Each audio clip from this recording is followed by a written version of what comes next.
사실은 그렇잖아요. 네, 근데 사실은 둘째가 미국에 사실은 더 있기를 원했기 때문에 그게 뭐 가장 큰 원인이라고. 사실은 한국에서도 육아를 할 수 있겠지만 저는 사실은 한국에서는 무관심한 아버지였기 때문에 네. 아내한테 컴플레인을 많이 받았습니다. 자, 그래서 왜 이것이 또 문제가 되냐면 결국은 변하지 않는 모습, 변하지 않는 생활을 하면서 육아의 목적으로 휴직한 것이 아님에도 불구하고 육아휴직 수당이 지급됐습니다. 굉장히 육아휴직에 대해서 엄격하게 보고 있는 상황에서 또 이 육아휴직을 하게 되면 승급기간이 휴직기간이 산입되는 장점은 있어요. 자녀 양육 목적으로 육아휴직을 쓰라고 했는데 실제로는 결국은 후보자의 학업과 연수, 자기개발을 위한 목적으로 편법적으로 사용된 겁니다. 결론적으로는. 이 점에 대해서는 의적으로 결코 자유롭다고 할 수 없습니다. 지금 국민사가 보고 계시는데 이 부분에 대해서 부정적으로는 신뢰에 대해서 사과의 말씀을 하시면서 제도적 보완이 필요하다는 법에서 말씀하시는 좋을 것 같아요. 말씀을 좀 해주시죠. 네, 제 스스로는 사실은 가정에 완전히 무관심한 아버지였는데 미국 가서 사실은 거의 24시간을 아이들하고 같이 지내면서 육아휴직의 목적에 충실했다고 스스로 생각은 합니다만 제가 이 청문회 와서 육아휴직에 대한 사실은 이제 공무원이나 대기업에 있는 일부 국민 중에서요 일부만 육아휴직을 자유롭게 쓸 수 있을 뿐이지 대다수 중소기업이나 다른 분들은 사실은 직장을 잃을까봐 여러 가지 사정상 육아휴직을 제대로 못 쓰는 것 같습니다. 그런 국민 감정을 감안한다면 저도 좀 어떻게 보면 혜택을 받은 계층이 아니겠는가 그런 면에서 좀 송구하게 생각을 합니다. 네, 유상범 의원님 수고하셨습니다. 예, 다음은 존경하는 박성준 의원님 질의해 주시기 바랍니다. 네, 중구 성동구의 박성준 의원입니다. 후보자께 질의를 하겠습니다. 공수처 출범에 대해서 국민들의 기대가 매우 크다고 생각하고 있는데요. 왜 국민들의 기대가 클까요? 그것은 기존의 수사기관에 대한 실망이랄까요? 부정적인 경험이 많았기 때문에 네. 새로운 수사기관, 수사체제에 대한 기대가 많으신 거로 알고 있습니다. 그 수사기관 이제 권력기관의 큰 흐름을 좀 짚어봐야 되는데요. 네. 대한민국의 정치사를 좀 살펴보면서 말씀을 좀 드리도록 하겠습니다. 역사적인 어떤 대전환, 정치사회가 변하고 새로운 헌법이 만들어지고 국가 운영 시스템이 만들어졌을 때 우리가 체제라는 용어를 씁니다. 근데 한국 사회의 큰 체제가 몇 가지가 있는데요. 정부 수립이 됐을 때 48년 체제, 그 다음에 63년 산업화 체제, 그리고 87년 민주화 체제, 그리고 2017년에 촛불혁명에 의한 체제, 이렇게 얘기를 나누는데 그 체제 안에서는 항상 권력의 유지와 더불어서 집중이 되고 붕괴되는 어떤 과정들이 있습니다.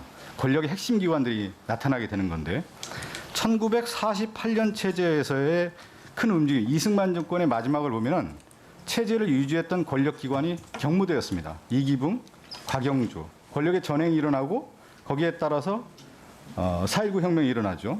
그 이후에 1963년 체제, 산업화 체제라고 하는 박정희 체제가 등장을 하게 되는데 박정희 체제에서의 권력의 핵심 기관은 두 가지입니다. 우리가 잘 알고 있듯이 중앙정보부와 경호실이죠. 중앙정보부 김형욱, 이우락, 김재규 이런 인물들이 등장하죠. 그리고 경호실에는 차지철, 중앙정보부와 경호실의 권력 투쟁에 의해서 사실 암투에 의해서 권력의 이제 비극이 이루어지는 건데 여기에 또 다른 특징들이 있는 것이죠. 권력의 핵심 기관들의 어떤 전횡들이 분명히 있는 거고. 근데 63년 체제의 연속이 군사정부였습니다. 그래서 전두환 정부가 등장하면서 권력의 유지의 핵심 기관은 어디였냐면 경찰과 안기부였습니다. 우리가 경찰이라고 할 때는 전경환, 전두환의 동생이었죠. 그리고 안기부, 장세동 기억하십니까? 네. 그리고 1987년 영화 보면 대공수사권을 갖던 박철원 이런 인물들이 등장하는 것이죠. 1987년 체제는 바로 여기서 등장하는 겁니다. 군사정부의 말로 함께 권력의 핵심 기관의 어떤 전횡에 의해서 민주화 운동이 일어나고 1987년에 민주화 운동과 더불어서 87년 체제라고 하는 새로운 헌법 체제가 등장하는 것이죠. 87년 체제는 절차적 민주주의와 자유권적 기본권에 대한 확대가 이루어집니다. 근데 여기서 87년은 어떤 체제가 이루어지냐면 과거의 중앙정보부라든가 군이라든가 경찰에 대한 개혁 작업이 이루어집니다. 그러면서 이 기간에 87년 체제에 어떤 기관이 최대의 어떤 권력 기관이 등장하냐면 노태우 정부 때 박철원이 등장하면서 그야말로 이제 검찰이 권력의 핵심 기관으로 등장하는 것이죠. 근데 이 검찰이 1987년 체제 이후에 2017년까지 30년의 거대한 물결 속에서 권력의 핵심 기관이 등장하는데 역사의 아이러니가 2017년에 촛불혁명이 일어납니다. 후보자께서는 왜 촛불혁명이 일어났다고 보십니까? 그때 권력에 대해서 그 대한민국의 주권은 국민에게 있고 모든 권력은 국민으로부터 나온다고 돼 있었는데 실상을 보니까 그렇지 않았더라. 이제 그런 국민들의 실망감이 그렇죠. 표출된 것으로. 이제 알고 과거의 권력의 기관은 제도권 안에서의 권력의 전횡이었습니다. 근데 2017년 박근혜 정부의 말기에는 가장 큰 역사적 특징이 뭐였냐면 비제도적 권력에 있었던 최순실이 등장하면서 제도 권력을 전행을 했는데 여기에 방관하고 동조한 사람들이 누구였냐면 김기춘 비서실장과 우병우 민정수석이었어요. 이 사람들이 어디 출신입니까?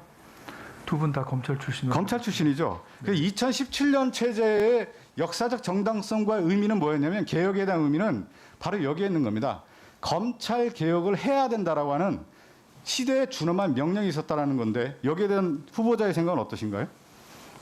예, 검찰 개혁의 문제는 어제 오늘의 문제가 아니고 굉장히 오래된 시대적 과제로 알고 있습니다. 그러니까 역사의 면면에 권력의 핵심 기관들이 등장하지만 그것이 전횡이 일어나고 패단이 일어났을 경우에는 국민적 저항이 일어나고요. 그런 새로운 체제에 대한 어떤 움직임들이 등장하게 되는 겁니다.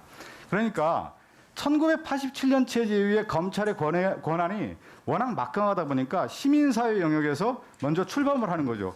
지금 잘 알고 있듯이 1996년에 참여연대에서 제기를 하고요. 그것이 오랫동안 지속이 되면서 2020년에 공수처법이 통과가 되면서 검찰개혁의 상징적 의미로서의 공수처가 출범한다. 이 의미를 좀 담고 있다. 네. 그것은 국민의 열망과 시대의 어떤 도도한 물결에서 공수처가 출범했다라고 하는 역사적 소명의식과 준엄한 명령에서 출발했다라고 하는 것이 공직 후보자로서의 김진우 후보자가 가져야 될 공수처 출범의 의미다. 저는 이렇게 받아들이고 있는데 그 의미에 대해서 후보자의 생각을 좀 듣고 싶습니다. 예, 저도 그렇게 생각을 합니다.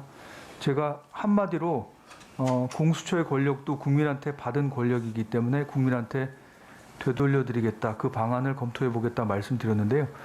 그 취지를 말씀드리면 그 국민한테 받은 권력이니까 되돌려드리겠다는 의미는 국민한테 위탁받은 권력이니까 그 권력을 행사함에 있어서 자기를 성찰하는 성찰적 권한 행사를 하겠다. 그런 의미로 말씀드렸고요. 그러다 보면 국민 앞에 겸손할 수밖에 없고 또 겸손해야 되는 권력이라고 생각하고요. 절대 국민 앞에서 오만할 수 없고 오만해서도 안 된다고 생각합니다. 근데 한 역사적 사례를 제가 자꾸 드는 이유가 1987년이 일어나면서 그동안의 군사정부에서의 권력의 핵심 기관이었던 중앙정보부 안기부에 대한 개혁 작업이 이루어지는데 얼마 동안 이루어지는지 아세요? 작년에 국정원법이 통과되는데 사실은 역대 대통령 선거마다 국정원을 개혁하겠다라고 하는 7번의 대통령 선거마다 다 공약을 걸었습니다. 네. 근데 30년 만에 통과가 되는 거거든요. 그만큼 권력기관에 대한 개혁 작업은 지난한 과정입니다. 그것이 역사가 주는 어떤 지혜이고 성찰의 의미라는 것을 우리가 분명히 받아들여야 될 것 같고요. 지금 공처장께서는 이 국민의 열망이 담긴 공수처의 출범이다라는 것을 다시 한번 인식해 주시고 네. 그런 소명의식으로 공수처를 이끌어 주시기 바라겠습니다. 예, 명심하겠습니다. 네, 공수처가 처음에 공수처법이 통과됐을 때 그 무렵 국민들께서 그 70%, 80%가 이 공수처 설립을 지지하셨던 것으로 저도 알고 있습니다. 그만큼 국민의 기대가 컸다고 저도 느끼고 소명 의식을 느끼고 있습니다. 네, 박성준 의원님 수고하셨습니다. 다음은 존경하는 박주민 의원님 질의해 주시기 바랍니다. 네, 후보자님은 헌법재판연구관으로도 재직을 하셨던 바가 있고 네. 또 지금은 새로 출범하는 공수처의 수장이 되시겠다고 나서셨기 때문에 네. 꼭 드려야 될 질문인 것 같습니다. 최근까지도 이 공수처가 위헌적 기구이다라는 주장이 계속되고 있습니다. 아시겠지만 후보자님 추천 과정이 문제 있다라고 해서 추천 결정의 효력을 정지시켜달라는 신청서에도 이 공수처가 위헌적인 기구이기 때문이다라고 그 이유를 들고 있을 정도입니다. 알고 계시죠? 네. 예. 그래서 여쭤보겠습니다. 공수처가 입법, 사법, 행정 어디에도 속하지 않은 기구이기 때문에 위헌이다라는 주장에 대해서는 어떻게 생각하십니까? 예, 지금 바로 그 쟁점의 사건이 헌법재판소에 계류 중입니다. 그래서 제가 원칙적으로는 헌법연구관, 게다가 지금 헌법연구관 신분을 유지하고 있어서요. 현재 계류 중인 사건에 대해서 합헌위원회 의견을 내는 것은 현재 계류 중인 재판부에 영향을 미쳐서 사법권 독립을 침해할 우려가 있기 때문에 좀 자제하는 게 맞다고 생각을 합니다. 하지만 제가 그냥 원론적으로 한 말씀만 드리면 입법, 사법, 행정 어디에도 속하지 않았다. 기능상으로는 지금 행정 집행 기능이라고 보는 게 맞을 것 같고요. 그런데 왜 입법, 사법, 행정 어디에도 소속되지 않게 이렇게 만들었느냐? 그것은 그만큼 독립성을 강하게 확실하게 보장하기로 입법자가 결단한 것이다. 저는 그렇게 인식을 하고 있습니다. 그 말씀만 드리겠습니다. 예. 이 부분은 확실하게 좀 대답을 해주셔야 돼요. 왜냐하면 후보자님은 지금 공수처의 수장이 되겠다고 자청하셔서 나서셨고 법률이 정한 절차에 따라서 지금 후보자 신분을 얻으신 겁니다. 자, 그런 만큼 내가 앞으로 책임지겠다고 나선 공수처가 위헌적인 조직이다 라는 주장에 대해서 자신 있게 여기서는 한 말씀 해주셔야 돼요. 자, 위헌입니까? 뭐 그렇게 제가 직접적인 답변을 하기보다는요.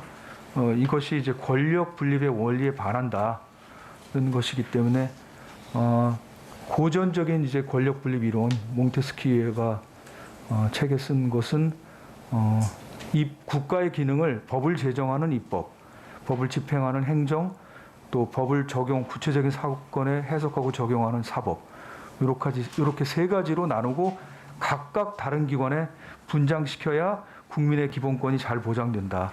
이게 이제 고전적인 권력 분립 이론인데요. 지금은 오히려 기능적 권력 분립이라고 해서 그거보다는 권력 간의 견제와 균형 그것이 훨씬 중요하다. 왜냐하면 결국 궁극적인 목적은 국민의 기본권 보장이기 때문에 그런 차원에서 보면 저는 권력 분립 원칙 위반은 아니지 않느냐 이렇게 우회적으로 말씀을 드립니다. 알겠습니다. 뭐 우회적이라는 단어를 쓰셨다는 것은 내심은 위헌성이 전혀 없다라고 생각을 하지만 본인이 갖고 있는 신분적인 관계나 또는 다른 기관의 판단에 영향을 줄 수 있기 때문에 자제하겠다라고 들립니다. 그렇게 정리를 좀 하고요. 자, 보도가 좀 됐습니다. 어떤 내용이었냐면 과거에 후보자가 상설특검 제도에 대해서 대한변협이 주최한 토론회에 참석을 해서 특검제를 향후에 상설화하는 것이 좀 부적당하다라고 발언했다라는 것이었습니다. 그런데 제가 후보자의 당시 발언을 직접 구해서 읽어보니까 이렇게 해석이 됩니다. 자, 만약에 상설특검화가 된다면 그것은 검찰을 신뢰하지 못하는 결과가 제도로서 정립되는 것이니 바람직하지 못하다. 그러면서 또 뭐라고 얘기하셨냐면 국가 전체적으로 봤을 때는 검찰이 바로서고 신뢰를 회복하는 것 이것이 바람직하다. 이렇게 얘기하신 거예요. 즉 무슨 얘기냐면 이왕이면 또 원칙적으로는 검찰이 좀 바로 서서 국민의 신뢰를 제대로 받았으면 좋겠다. 그죠? 네. 그것이 가장 우선되고 가장 바람직한 모습이라고 생각한다. 네. 이거 아닙니까? 네. 근데 만약에 검찰이 바로 서지 못하고 그래서 국민적인 신뢰를 받지 못한다면 다른 제도도 고민할 수 있다라는 취지로 읽히는데 맞습니까? 네. 제가 지금 SBS에 요 영상이 나오는 거를 봤는데요. 그 질문을 보니까 그 당시에 사회자께서 이제 대한민국 인권이사시고 헌법재판관도 하신 분인데 상설 특검과 한시적 특검에 대해서 의견을 물어본 겁니다. 그래서 거기에 대해서 저는 국가 전체적으로는 지금 검찰이 바로 서고 신뢰를 회복하는 것이 국가 전체적으로 바람직하고 이거는 한시적인 제도로 되는 게 바람직하다. 그 당시에 그렇게 말씀드렸는데 그 이유가 제가 이제 그 결과 보고서를 갖고 왔는데요. 결과 보고서 마지막에 보면은 특검의 한계를 느낀 거를 썼습니다. 특검이 저희가 30일이었고요. 한 번 연장해서 60일이었습니다. 그래서 수사를 해보니까 핵심 피의자나 참고인들이 60일만 어디 잘 피해 있으면 이 사건은 미궁에 빠지는 그게 특검의 근본적인 한계여서 이렇게 해서 그래서 좀 한계를 느꼈습니다. 알겠습니다. 그 특검의 한계도 뭐 인식을 하셨고 제가 방금 말씀드렸던 것처럼 검찰이 신뢰를 회복하는 것이 가장 좋다. 근데 신뢰를 회복하지 못한다면 다른 대안도 고민할 수 있다. 이런 게 후보자의 생각이신 거죠? 네. 예. 자, 그래서 반복적으로 말씀하셨습니다. 최근 수사기관에 대한 국민의 실망이 큰 것 같다. 또는 검찰에 대한 실망이 큰 것 같다. 이런 말씀하셨고 네. 검찰에 대한 개혁이 그래서 필요하다고 생각한다라는 취지의 말씀도 반복적으로 해주셨습니다. 네. 근데 최근에 여론조사를 좀 보면요. 검찰 개혁에 공수처 설치가 도움이 되는 거에 대해서 안 될 것이다라는 것보다는 높게는 나오지만 공수처 전체에 대한 지지에 비추어 봤을 때는 상대적으로 낮게 나옵니다. 저는 후보자가 이 부분에 굉장히 주목을 하셔야 된다고 생각합니다. 반복적으로 말씀하셨던 것처럼 검찰 개혁이라는 그 목적을 달성하기 위한 측면에 좀 더 신경을 써주시고 노력을 기울여주시는 그것이 저는 향후 공수처 운영의 중요한 방향 중에 하나가 되어야 된다고 생각합니다. 어떻게 생각하세요? 예, 그 부분도 유의해서 살펴보도록 하겠습니다.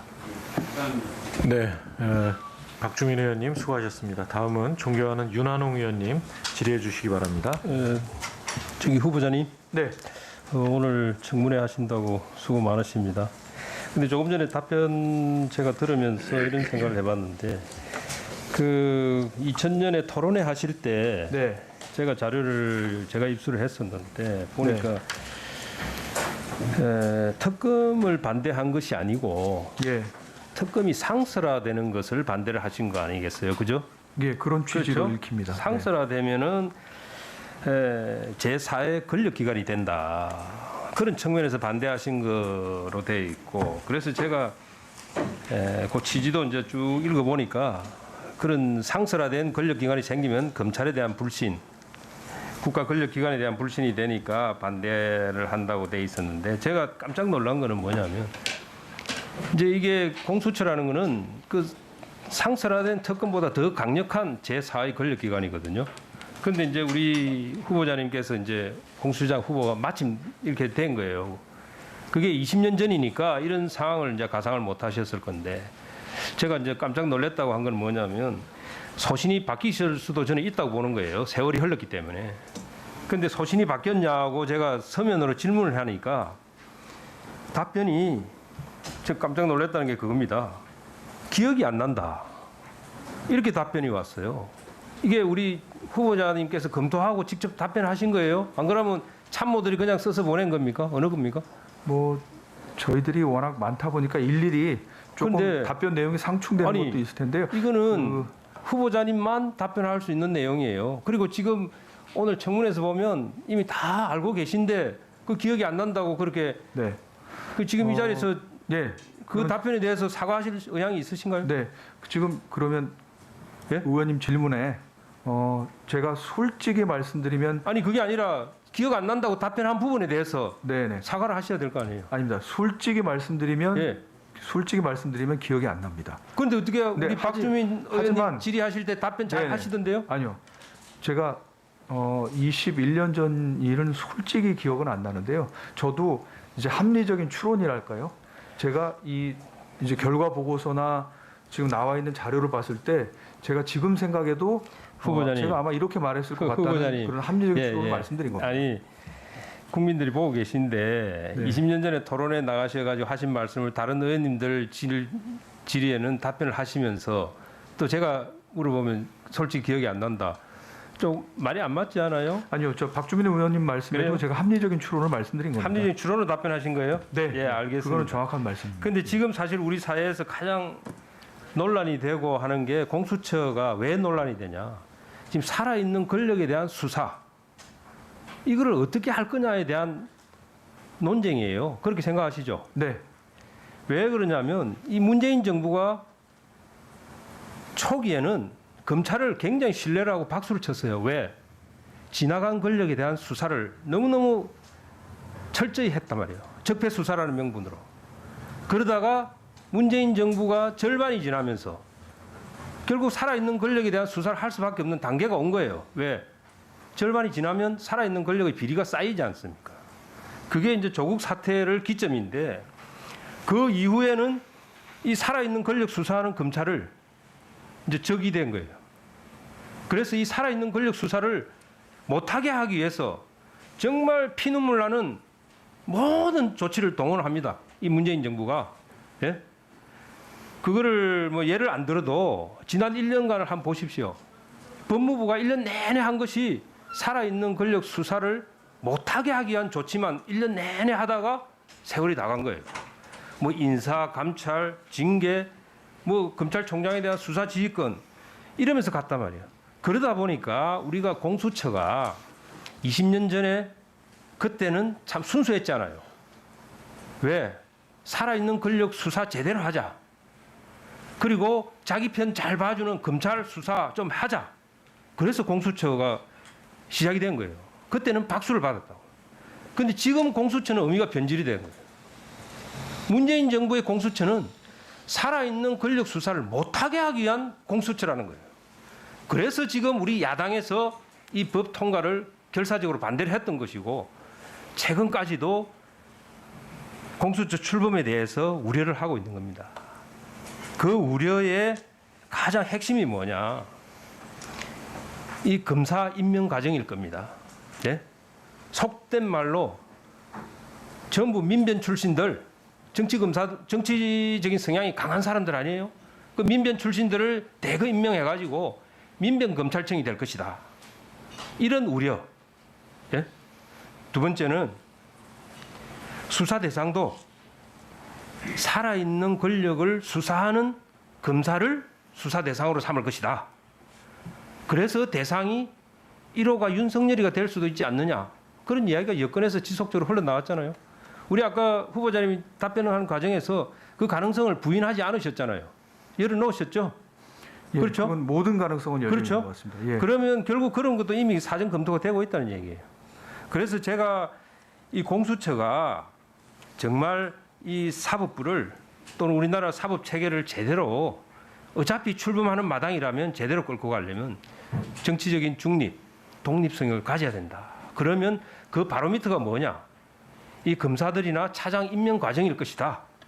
아마 제가 볼 때는 이미 우리 후보자한테 리스트가 와 있을 수도 있어요. 누구를 임명하라고. 왜? 우리 후보자에게 청구서가 날라왔을 겁니다. 아마. 누구 임명하라고. 그런 적 있습니까? 없습니다. 없습니까? 네. 그래서 그런 부분. 그다음에 수사 대상. 예? 이 부분을 어떤 방향으로 가져갈 건지. 예? 네. 그 부분에 대한 확실한 소신. 좀 이따가 한번 말씀해 주시고 제가 네. 질문 끝나면. 네. 그다음에 더 중요한 거는 지금 검찰에서 살아있는 권력 수사를 하려고 많이 애를 쓰고 있어요.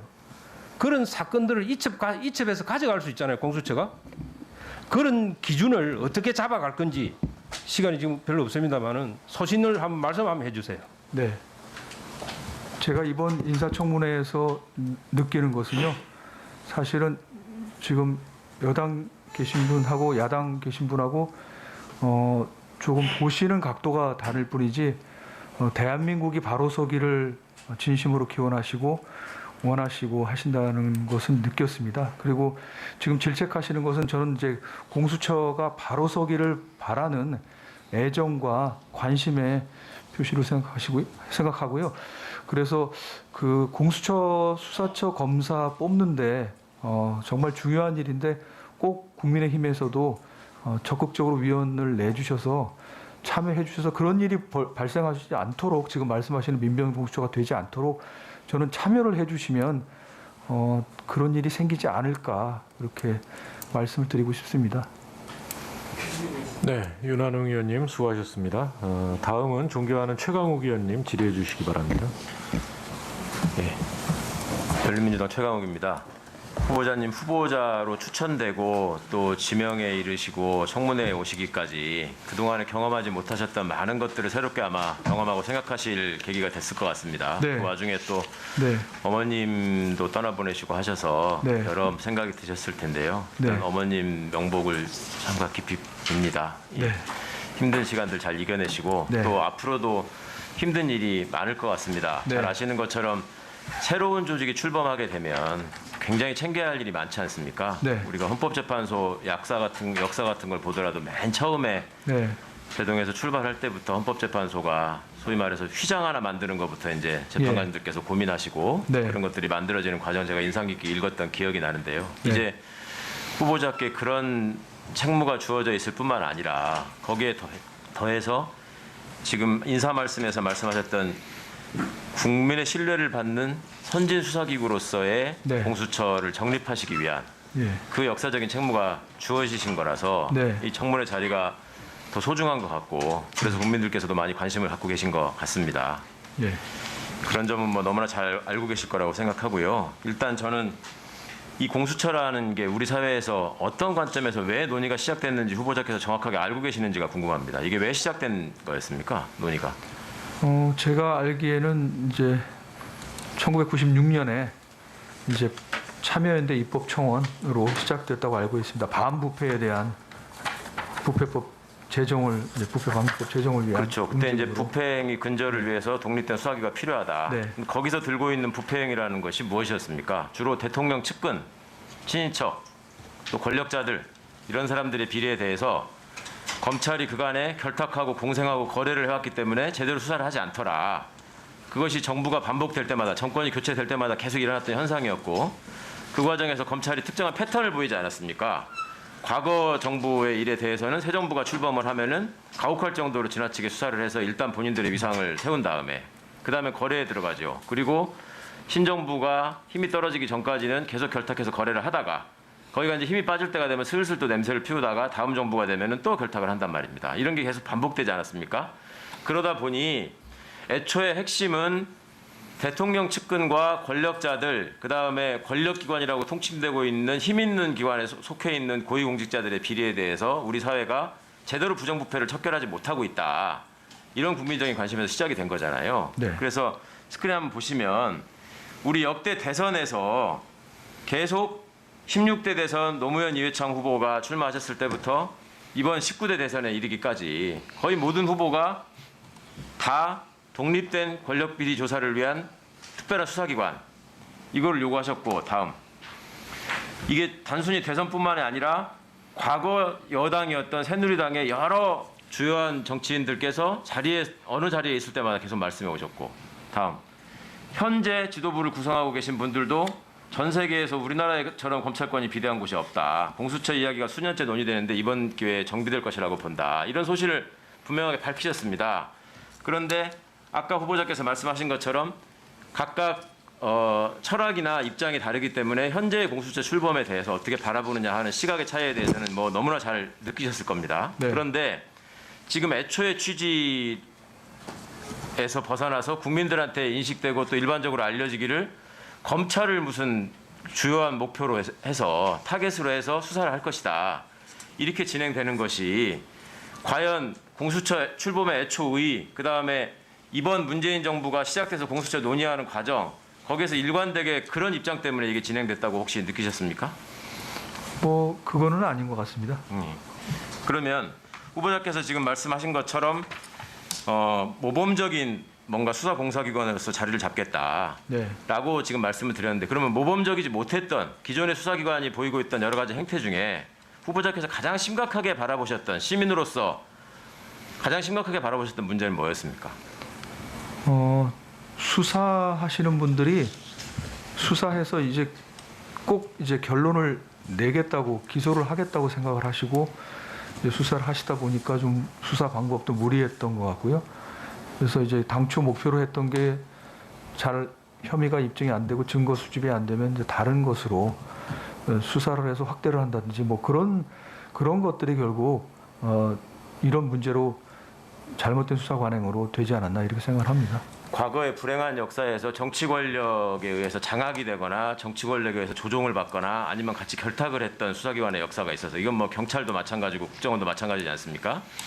그런 부분들이 국민들로부터 많은 그 지탄의 대상이 되고 그랬었는데 그때마다 매번 변함이 없이 아까 우리 박성준 의원님 말씀하신 것처럼 권력기관 하나 바꾸려면 30년이 넘게 걸리는 지금 상황이란 말입니다.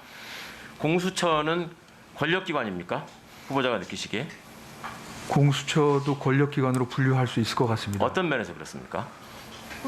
수사권도 판검사, 그 경무관 이상의 경찰관한테는 그 기소권까지 행사하기 때문에 아마 일반 시민들이 보시기에는 권력기관으로 보실 수밖에 없을 겁니다. 강학상 뭐 중요한 권력의 일부를 위임받아서 행사하는 것이기 때문에 네. 권력기관을 분류할 수 있겠습니다만 저는 개인적으로 권력기관이라는 용어가 좀 이제는 우리 사회에서 사라져야 하지 않는가 생각합니다. 권력기라고 하는 것은 후보자께서 잘 말씀하신 것처럼 주권자인 국민으로부터 나오는 것이고 위임받은 거 아니겠습니까? 예.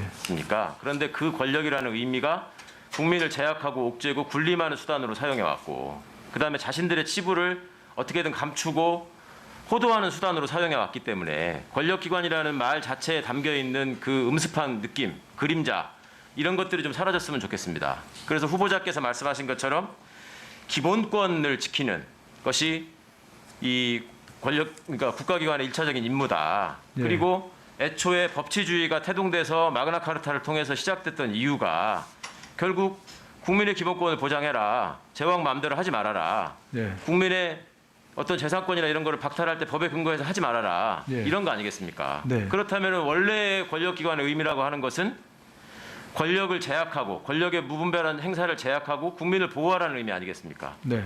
그렇게 국민을 보호하는 기관으로서 또 헌법을 연구하신 후보자의 경험이 앞으로 더 많이 발전하고 녹여지기를 바랍니다. 예. 그렇게 노력하겠습니다. 네, 최강욱 의원님 수고하셨습니다. 다음은 존경하는 백혜련 의원님 질의해 주십시오. 네. 제가 법사위에 들어와서 정말 공수처와 관련한 많은 논의와 그리고 여러 가지 논쟁들을 거쳐서 오늘 드디어 공수처장 후보자의 청문회를 할 수 있다는 것이 굉장히 감회가 깊습니다. 후보자님 어쨌든 굉장히 역사에 남는 순간을 지금 기록하고 계시는데요. 그 축하드려야 될 일인지 앞으로의 큰 짐을 진짜 나누어지고 가야 할 길인지 조금 저도 사실 단언하기 어려울 것 같습니다. 근데 이 큰 짐을 잘 이제 후보 이제 되신다고 한다면 잘 짊어지고 가서 우리나라 이 형사사법 체계의 새로운 한순간을 잘 기록해 주시기를 부탁드립니다. 공수처의 그 이원성과 관련해서 박주민 의원님께서 아까 질의를 하셨는데 후보자가 지금 헌법재판관 연구관이라는 그런 직책 때문에 제대로 이제 답을 못 하시겠다고 하셨습니다. 근데 만약에 그 이원적인 조직이라고 생각하셨다면 후보로서 지명을 아예 그 받지를 않으셨겠죠. 그렇지 않겠습니까? 뭐 네. 그렇기는 합니다. 제가 위원이라고 만약에 확신이 들었다면 그 부분은 좀 주저했을 것 같기는 합니다. 그러니까 그 이 자리에 서 계시는 것 자체가 저는 공수처의 그 이원성 여부에 대한 답은 됐다고 생각합니다. 만약에 공수처가 정말 이원적인 조직이라면 후보로서 대한변협에서 추천을 받을 때부터 저는 거부하셨을 것이라고 생각하고요. 이 자리에 있는 것이 그것이 공수처의 합헌성에 대한 답은 이미 된 것이다. 이렇게 생각합니다. 뭐 기능적 권력 지배에 뭐 이런 이론을 동원할 필요가 없이 그 부분에 대한 답은 확실하게 됐다고 생각을 하고요. 그다음에 영상 좀 띄워주세요.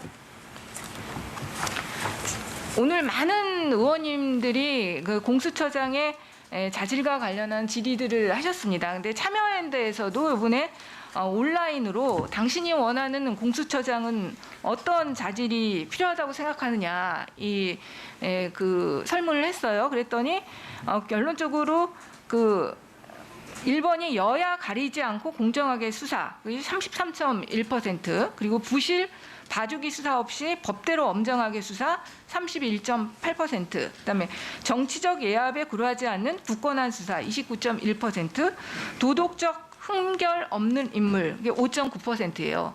결론적으로는 1위, 2위, 3위가 거의 사실은 같은 내용이라고 저는 생각합니다. 정말 그 정치적 중립성과 독립성을 가지고 엄정하게 수사하라는 것이 국민들이 공수처장에게 바라는 가장 큰 자질이라고 생각합니다. 그것과 관련해서 본인의 의지를 명확하게 좀 말씀해 주십시오. 예, 말씀대로 정치적 중립성, 독립성, 공정성은 그 공수처의 생명선, 생명줄 같은 거라고 생각합니다. 만약에 이것이 훼손이 되거나 아니면 이 중립성, 독립성, 공정성, 수호에 대한 의지가 공수처장에 의해서 상당히 의심된다. 여당에서 제기하시든 야당에서 제기하시든 그렇게 되면 저는 공수처는 지속 가능성이 없다고 생각합니다. 이 기구가 우리 헌정 질서에 뿌리 내려서 지속 가능하게 제도로서 가기 위해서는 중립성, 독립성, 공정성은 반드시 지켜야 돼야 된다고 생각하고, 이것은 단지 처장만의 과제는 아니고 공수처의 모든 구성원이 수호해야 될 가치라고 생각합니다. 하지만 특히 처장은 이것을 최대의 제1의 과제로 알고 해야 될 것으로 알고 있습니다. 네, 그러니까 오히려 저는 수사력의 문제는 별로 문제가 되지 않는다고 생각합니다. 수사력은 처장에게 혼자에게 달린 문제가 아닙니다. 수사력은 공수처의 모든 구성원들이 함께 해나갈 수 있을 때 극복할 수 있고, 그건 함께 조화로운 힘으로 해나갈 수 있는 부분이고요. 공수처장이 정말로 견제해야 될 부분은 외압으로부터 맞서서 싸울 수 있고 구성원들을 보호해 줄 수 있는 그런 마음가짐과 자질이라고 생각하거든요. 그런 부분들에 대해서 확실하게 할 수 있다고 할 수 있죠? 네네. 제가 네. 법관도 3년을 했었는데요. 사실은 마찬가지인 것 같습니다. 법관의 경우에도 사법권 독립, 정치적인 중립성, 공정성, 이게 항상 요구되는 것인데요. 그것을 유지하는 것은 법관 스스로가 독립성, 공정성, 중립성, 수호 의지가 1차적으로 중요하다고 생각하고요. 그리고 그 주변에 있는 기관이나 이런 데서도 독립성 수호를 위해서 이렇게 존중을 해주시는, 아마 이런 게 문화로 차차 되면 이게 선진사회가 아닌가 생각합니다. 오늘 야당 의원님들이 인사위원회와 관련해서 많은 좀 우려들을 하시고 계시는데요. 일단 인사위원회에서도 구성 자체가 여야 이제 2명씩 추천을 하게 되어 있지요. 그래서 어느 일방의 그 뭐 편을 드는 검사들을 뽑는 구조 자체가 사실 아닙니다. 그럼에도 불구하고 어쨌든 처장이 위원장으로서 인사위원회를 공정하게 끌고 가야 되고, 지금 저는 인사위원회 공정하게 하는 것도 중요하지만 또 이제 시기도 굉장히 중요하다고 생각합니다. 공수처 출범이 굉장히 늦어졌습니다. 그래서 이런 부분들과 관련해서 처장님이 되신다고 한다면 신속하게 인사위원회 구성하고 정말로 여야의 모든 그 의견을 받으셔서 정말 정치적 중립성을 지킬 수 있는 그런 검사들을 빨리 구성해 주시기를 촉구드립니다. 그리고 지금 뭐 민변 출신이냐 아니냐, 이게 저는 중요하지 않다고 생각하거든요. 진짜 민변 출신 중에서도 우리가 생각하는 공수처의 검사의 자질을 충족하는 사람이 있을 수가 있고 아닐 수가 있고, 그런 거예요. 그거에 따라서 결정이 돼야지 어느 출신이냐 아니냐로 가르는 것 자체가 공수처의 기본적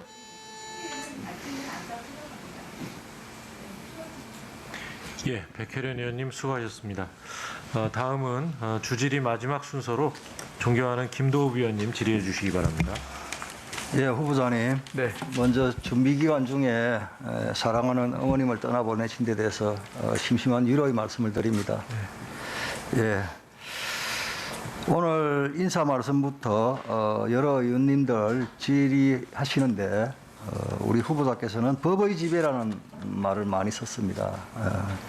거기에 대해서는 저는 120% 공감을 합니다. 앞으로 대한민국의 미래 시대 정신은 대한민국 미래의 시대 정신은 법치다. 저는 그렇게 봅니다. 우리 후보자께서는 윤석열 총장에 대해서 어떻게 생각하시는지 제가 좀 물어보겠습니다. 윤석열 검찰총장이 임명될 당시에 청와대에서 문재인 대통령께서는 우리 총장님이라고 호칭을 붙였습니다. 그리고 살아있는 권력에 대해서도 수사를 하라라고 했거든요.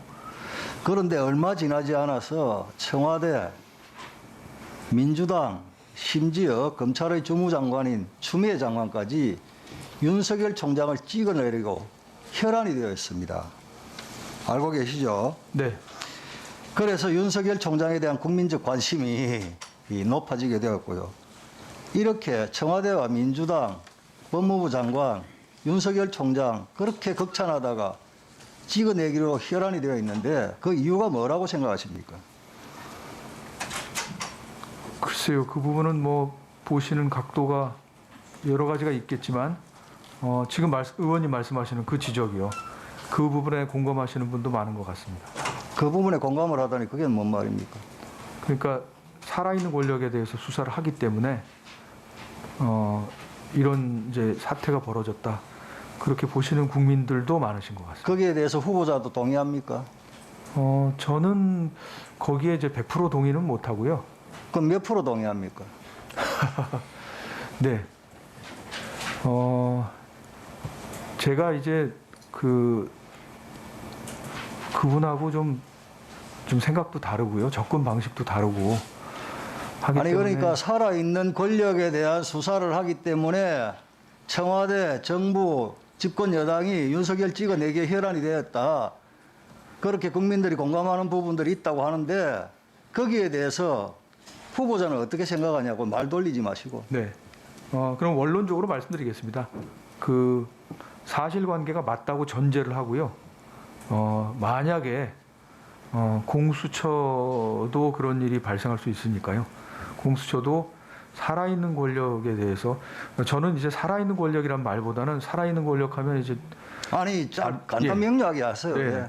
그 법 위에 있는 권력 수사를 하는 문제 때문에 만약에 이렇게 여러 가지 압력이나 탄압이나 이런 게 있다 그러면 그 부분에 대해서는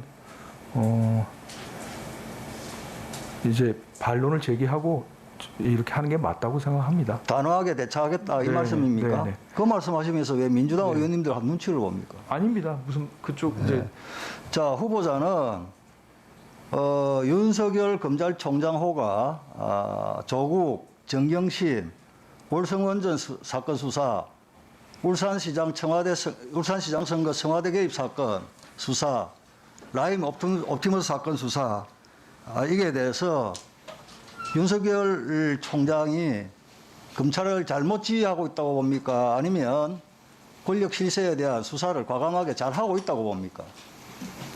그 부분은 제가 정확하게 말씀드릴 수는 없는 것이요. 제가 그걸 판단할 수 있는 자료가 충분하지가 않습니다.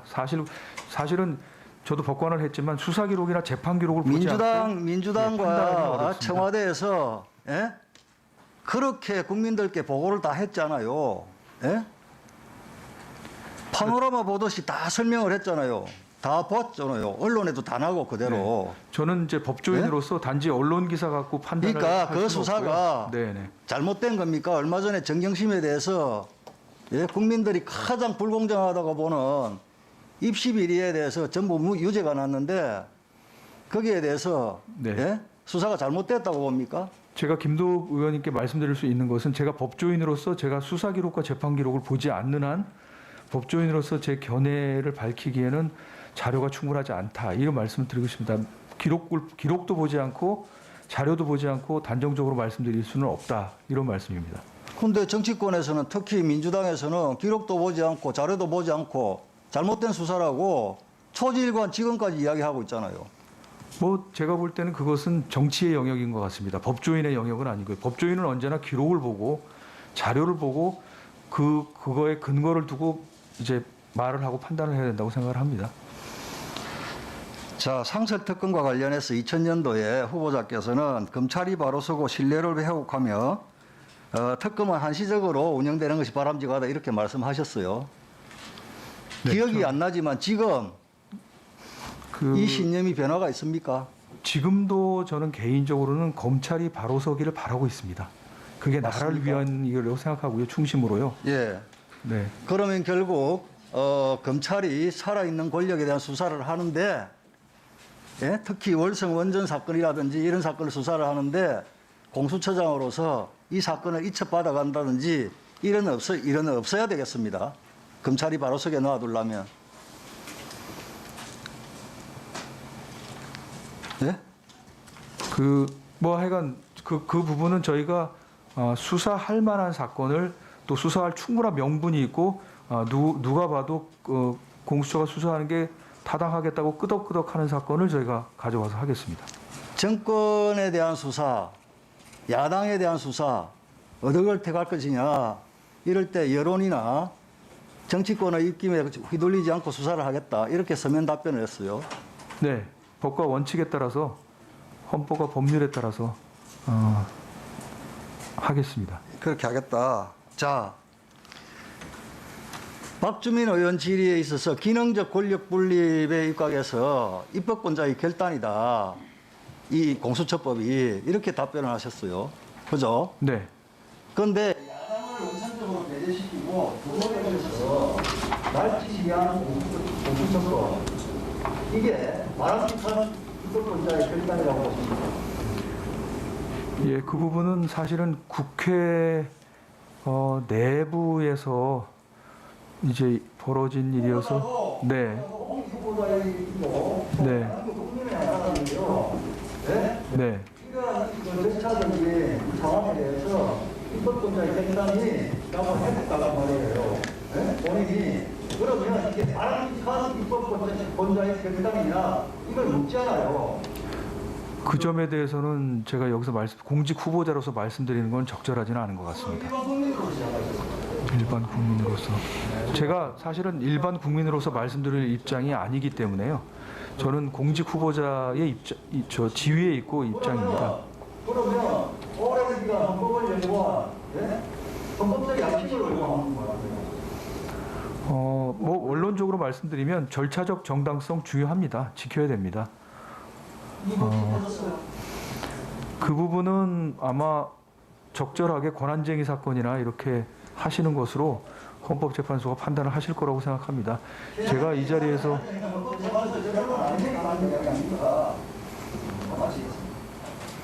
네, 김도읍 의원님 수고하셨습니다. 이것으로 주질의가 모두 끝났습니다. 다음은 그러면 보충질의 순서에 들어가겠습니다. 보충질의 시간은 5분으로 하겠습니다. 5분. 네? 7로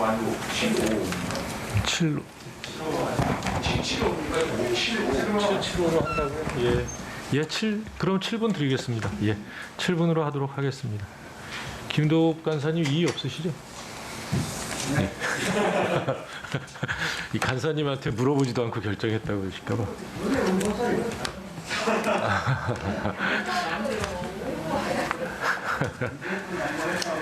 네.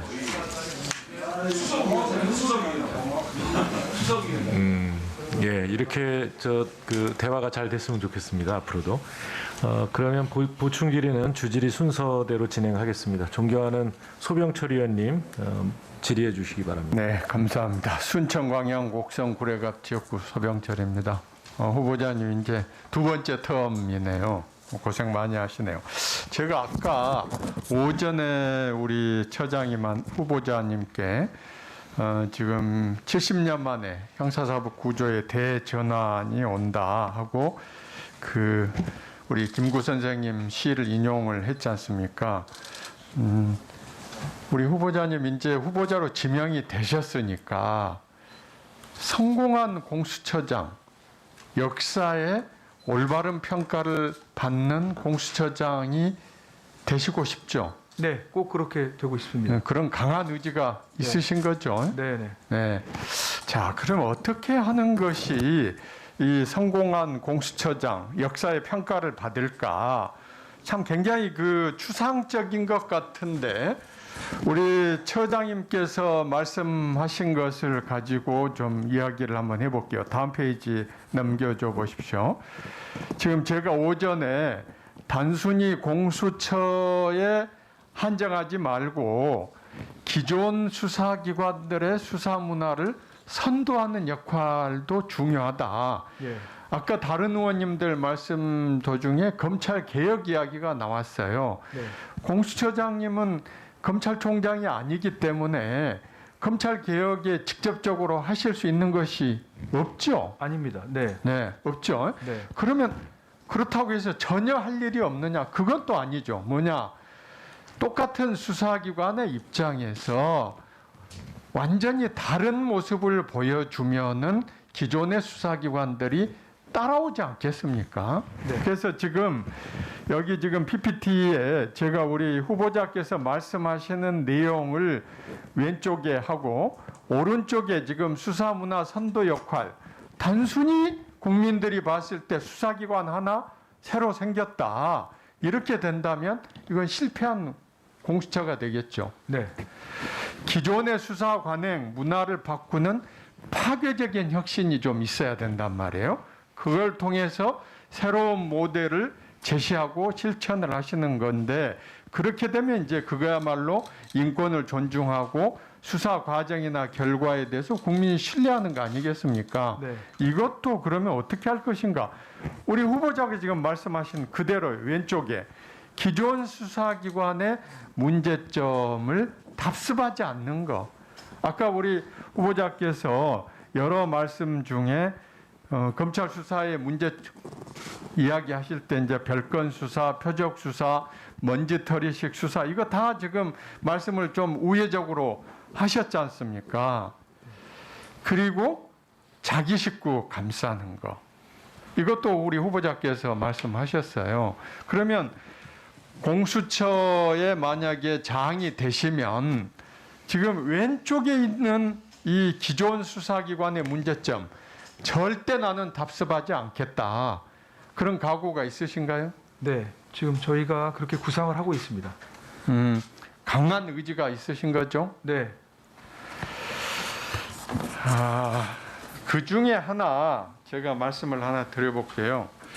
지금 기존 수사기관의 문제점.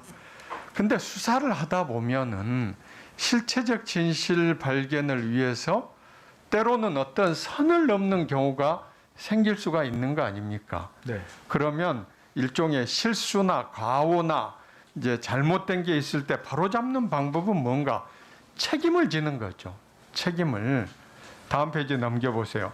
우리 후보자께서는 그 1심 무죄에 대해서 후보자 말씀을 빌리면은 합리적인 항소 기준을 마련하고 형사보상 말씀을 하셨어요. 근데 후보자님, 이건 사실 기존의 수사기관들도 다 이 정도는 지금 말을 한단 말이에요. 네. 이거 가지고는 부족한 거죠.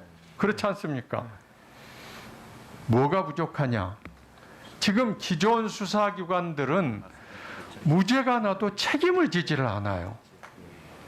형사보상 개인이 합니까? 국가에서 다 국민 세금으로 해주잖아요. 공수처에서 수사를 했는데 그게 잘못돼서 무죄가 났다. 여기에 대해서 책임을 강력하게 묻고 지우는 그런 시스템을 만들고 지휘를 하실 생각 있습니까? 네. 있습니다. 특히 지금 이런 거 있잖아요. 예를 들면 어떤 회사에서 횡령 배임했다고 해서 구속하고 크게 수사를 했는데 그게 다 무죄가 났어요. 근데 전부 무죄가 아니고 일부 무죄가 납니다. 왜? 그 회사의 구내식당에서 하필 식품위생법 뭐가 하나 있었어요. 얹혀진 거예요. 그건 유죄가 나요. 우리 후보자께서는 이런 경우 이게 유죄입니까? 예, 조금 문제는 있는 것 같습니다. 그렇죠. 네. 지금 현실이 그런 거예요. 그래서 별건 수사가 나오고 먼지털이 수사가 나오는 겁니다. 말하자면 본안은 다 무죄가 나고 부차적인 게 유죄가 나는 이것에 대해서 있어서는 안 된다. 이런 수사가. 또 설령 그렇게 하더라도 본체가 무죄가 나면 책임을 지우겠다. 이렇게 약속하실 수 있습니까? 네, 그 공수처 내부에서 그렇게 견제를 할 수 있는 그런 장치를 만들어야 되지 않겠나. 저는 그렇게 의지만 중요한 게 아니고요. 아예 네. 그거를 좀 어느 정도 제도화하는 게 필요할 거라고 생각하고 있습니다. 그렇습니다. 지금 그리고 또 하나 무죄에 대한 것도 있지만은 지금 제 식구 감사기 때문에 기존 수사기관들이 불신이지 않습니까? 오히려 공수처에 어떤 문제가 생기면은 더 강력하게, 더 혹독하게 수사를 해야 되는 거죠. 우리 후보자님 그렇게 하실 의지가 있습니까? 공수처 수사처 검사 처차장 포함해서 25명, 수사관 40명인데요. 아마 2,100명 되시는 검찰에서 강력하게 견제를 할 거라고 생각합니다. 네, 절대 방해하거나 소극적이지 않으실 거죠? 예, 저희 내부 또 감찰 기능도 두려고 생각하고 있습니다. 예, 소병철 의원님 수고하셨습니다. 다음은 존경하는 장제원 의원님 질의해 주시기 바랍니다. 예, 장재원입니다. 처장님, 네, 국회 처음 오시나요? 예, 국회 처음 옵니다. 인사청문회 하실만 해요? 아니, 또 두 번 할 일은 아닌 것 두 같아요. 번? 네. 그러니까 그 공수처장 끝나고 나시면 이제 공직 안 하실 거예요? 인사청문회 또 해야 되잖아요, 그러면. 아, 예. 뭐 청문회 안 예, 하는 긴장 자리로. 좀 푸시라고 제가 청문회 말씀드린 안 하는 거고요. 자리로. 제가 7분을 좀 할애받아가지고 네. 도덕성 검증은 뭐 시간이 나면 좀 하도록 하고 오전 질의 좀 이어가겠습니다. 제가 오전에 처장이 되시면 처장이 해야 될 일들에 대해서 좀 조목조목 물어봤습니다. 그 이유가 이 말로만 하는 중립, 뭐 처장님께서 말씀하셨던 생명줄이다, 훼손되지 말아야 된다, 수호해야 된다, 뭐 이런 구호 말고요. 업무에서 실질적으로 중립성을 어떻게 보여주실 것인가, 이게 중요하기 때문에 제가 그 조목조목 질문을 한 거거든요.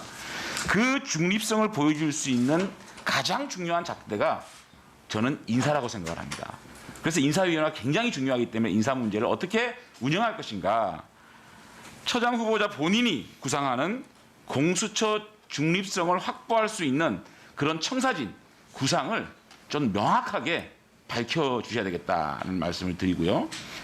첫 번째 질문에서 차장의 인사대청권에 있어서 특정 단체 출신이나 또는 정권에 깊숙이 몸담아 있던 분들, 또 정치적 편향성에 논란이 있는 분들에 대해서는 차장의 임명 제청을 하지 않겠다라는 확답을 하셨어요. 그죠? 예, 그거는 제가 약속을 한 것으로 믿고요. 그 다음에 처장 후보자께서는 인사위원회 이제 구성 관련해 가지고 야당의 협조를 요청하셨는데, 저희들이 협조라는 조건이 이 인사위원회를 어떻게 운영할 것인가로 기결이 됩니다.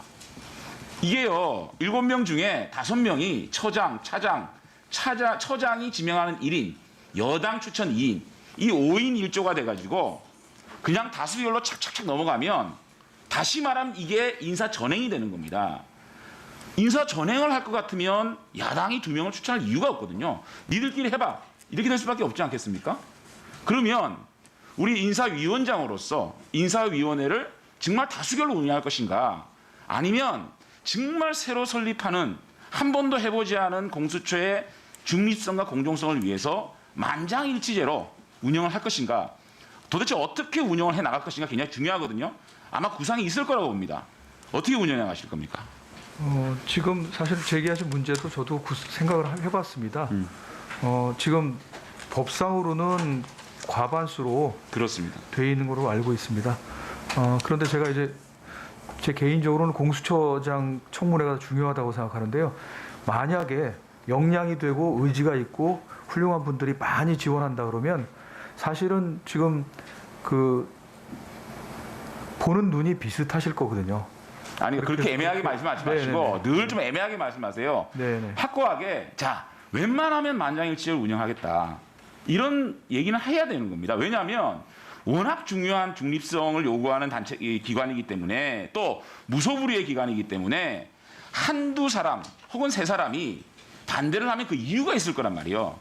그렇기 때문에 만장일치제로 운영하는 것이 굉장히 중요하다.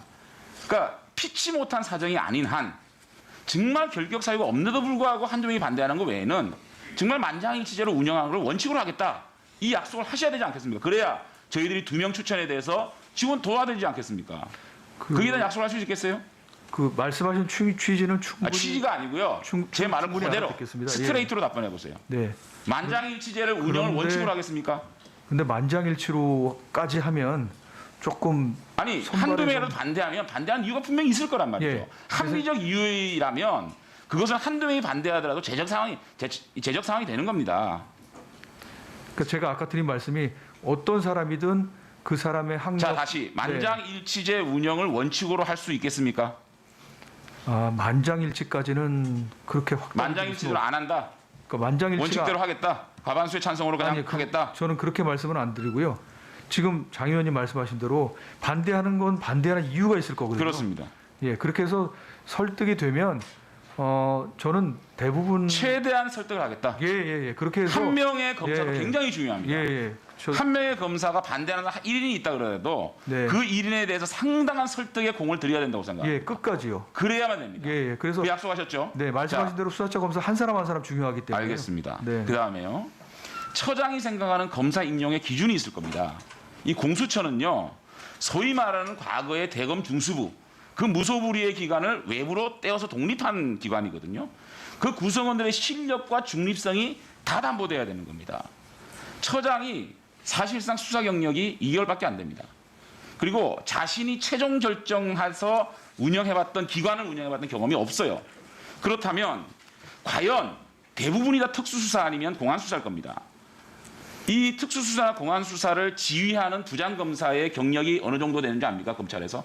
대부분? 임관에서 몇 년 정도 지나야 되는 줄 아십니까? 한 15년 정도. 15년에서 16년입니다. 예. 네. 그 정도로 특수수사와 공안수사를 해봤던 경력이 있는 분들이 지휘를 하거든요. 네. 그런데 지금 법에 의하면 법조 경영 7년? 과연 이거 가지고 대형 이 게이트 사건들을 수사할 수 있느냐라는 자질 문제가 있는 것이고 또 경험 문제가 있는 것이거든요. 자, 그리고 또 중립성은 또 어떻게 확보할 것인가? 처장이 생각하시는 검사 임용의 기준을 확실하게 한번 말씀해 보세요. 예. 지금 말씀하신 대로 7년은 최소 기준에 불과합니다. 그래서 경력이 많으신 분들을 아마 저희가 우대해서 뽑을 것 같고요. 경력이 많은 사람 우대하겠다. 예. 아무래도 그렇게 될 것 같습니다. 그다음에 또 한 가지는 이제 공수처가 아무래도 시대적 소명으로 생긴 이제 기관이기 때문에 공수처에 내가 왜 와야 되는지를 어느 정도 위원들한테 설득할 수 있는 그런 이제 확실한 소명. 제가 생각하는 기준을 네. 말씀드릴게요. 네. 첫째는 방금 말씀하셨던 네. 능력이 돼야 됩니다. 네. 7년은 최소한이에요. 경력자를 우선해야 되고요. 두 번째는 중립성에 관련돼서 특정 단체 출신 배제해야 됩니다. 청와대에 근무했던 경력 배제해야 됩니다.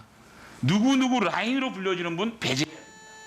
정치 편향에 논란이 있는 배제해야 됩니다. 이 배제에 내가 들고 가시고 요 역할까지는 안 된다는 기준을 명확하게 세우는 중립성 그리고 경력이 있고 수사를 하나만 마무리했던 경력 그런 능력 이 두 가지를 명확하게 검사해 있는 분들은 알려야 된다고 생각하는데 제가 생각하는 기준에 대해서 플러스 기술을 할 것을 말씀하시고 이 기준에 대해서 어떻게 생각하십니까? 예, 장 의원님 말씀 많이 참고하겠습니다. 참고가 아니고 그렇게 하시겠습니다. 네. 저는 참고, 고려 이런 거 싫어하거든요. 예. 약속하시겠어요? 예, 약속하도록 노력하겠습니다. 장 의원님이 너무 똑부러지셔가지고요. 자, 이사님. 네, 장재원 의원님 수고하셨습니다. 다음은 존경하는 송기현 의원님 질의해 주시기 바랍니다. 오전에 이어 다시 보충 질문하겠습니다. 원주의 송기현 의원입니다. 공수처가 검사의 기소권에 대한 견제로 발생했고, 그래서 검찰이 자기 식구 감싸기를 상당히 견제하고 생각이 됩니다. 한번 보여주실까요? 우선 공수처에서 기대되는 것 때문에 기대하는데요. 일단 검사가 뇌물수사건으로 징계받은 건 중에서 보니까 총 28건인데 그중에 기소된 것은 몇 건 되지 않죠? 보면 사안이 적다고 하지만 명백하게 뇌물사건이 맞습니다. 또한 성추행, 성범죄 사건의 경우에도 징계를 받았는데 기소 안 된 것이 거의 대부분입니다. 그 다음 거 더 보실까요? 음주운전, 심지어 음주운전도 실제 기소까지 된 건 많지 않습니다. 또 다음 한번 보실까요? 감사원의 경우 비교적 보면 음주운전도 전부 기소가 됐습니다. 이런 부분에 대해서 앞으로 공수처가 검찰의 자격식 감싸기를 이제 없도록 할 것이다라는 기대를 하고요. 한 가지 더 이제 다른 거 말씀을 드릴 텐데요. 수사 대상자들의 대상 사건을 보니까 지금 통계를 보니까 한 2017년, 18년, 19년 하면 1년에 한 6천 건 정도 되는 것 같아요. 그죠? 올해도 대략 뭐 3,600건이 넘었으니까 7천 건 정도 될 것 같아요. 근데 그 중에서 보면 거의 한 절반 이상이 사실은 판검사들 사건이거든요. 근데 이제 후보자님도 헌재에 계셨으니까 알겠지만 헌재에도 보면 검사의 불기소 처분에 대한 헌법소원이 있는데 그것도 매년 한 700건 가량 되죠.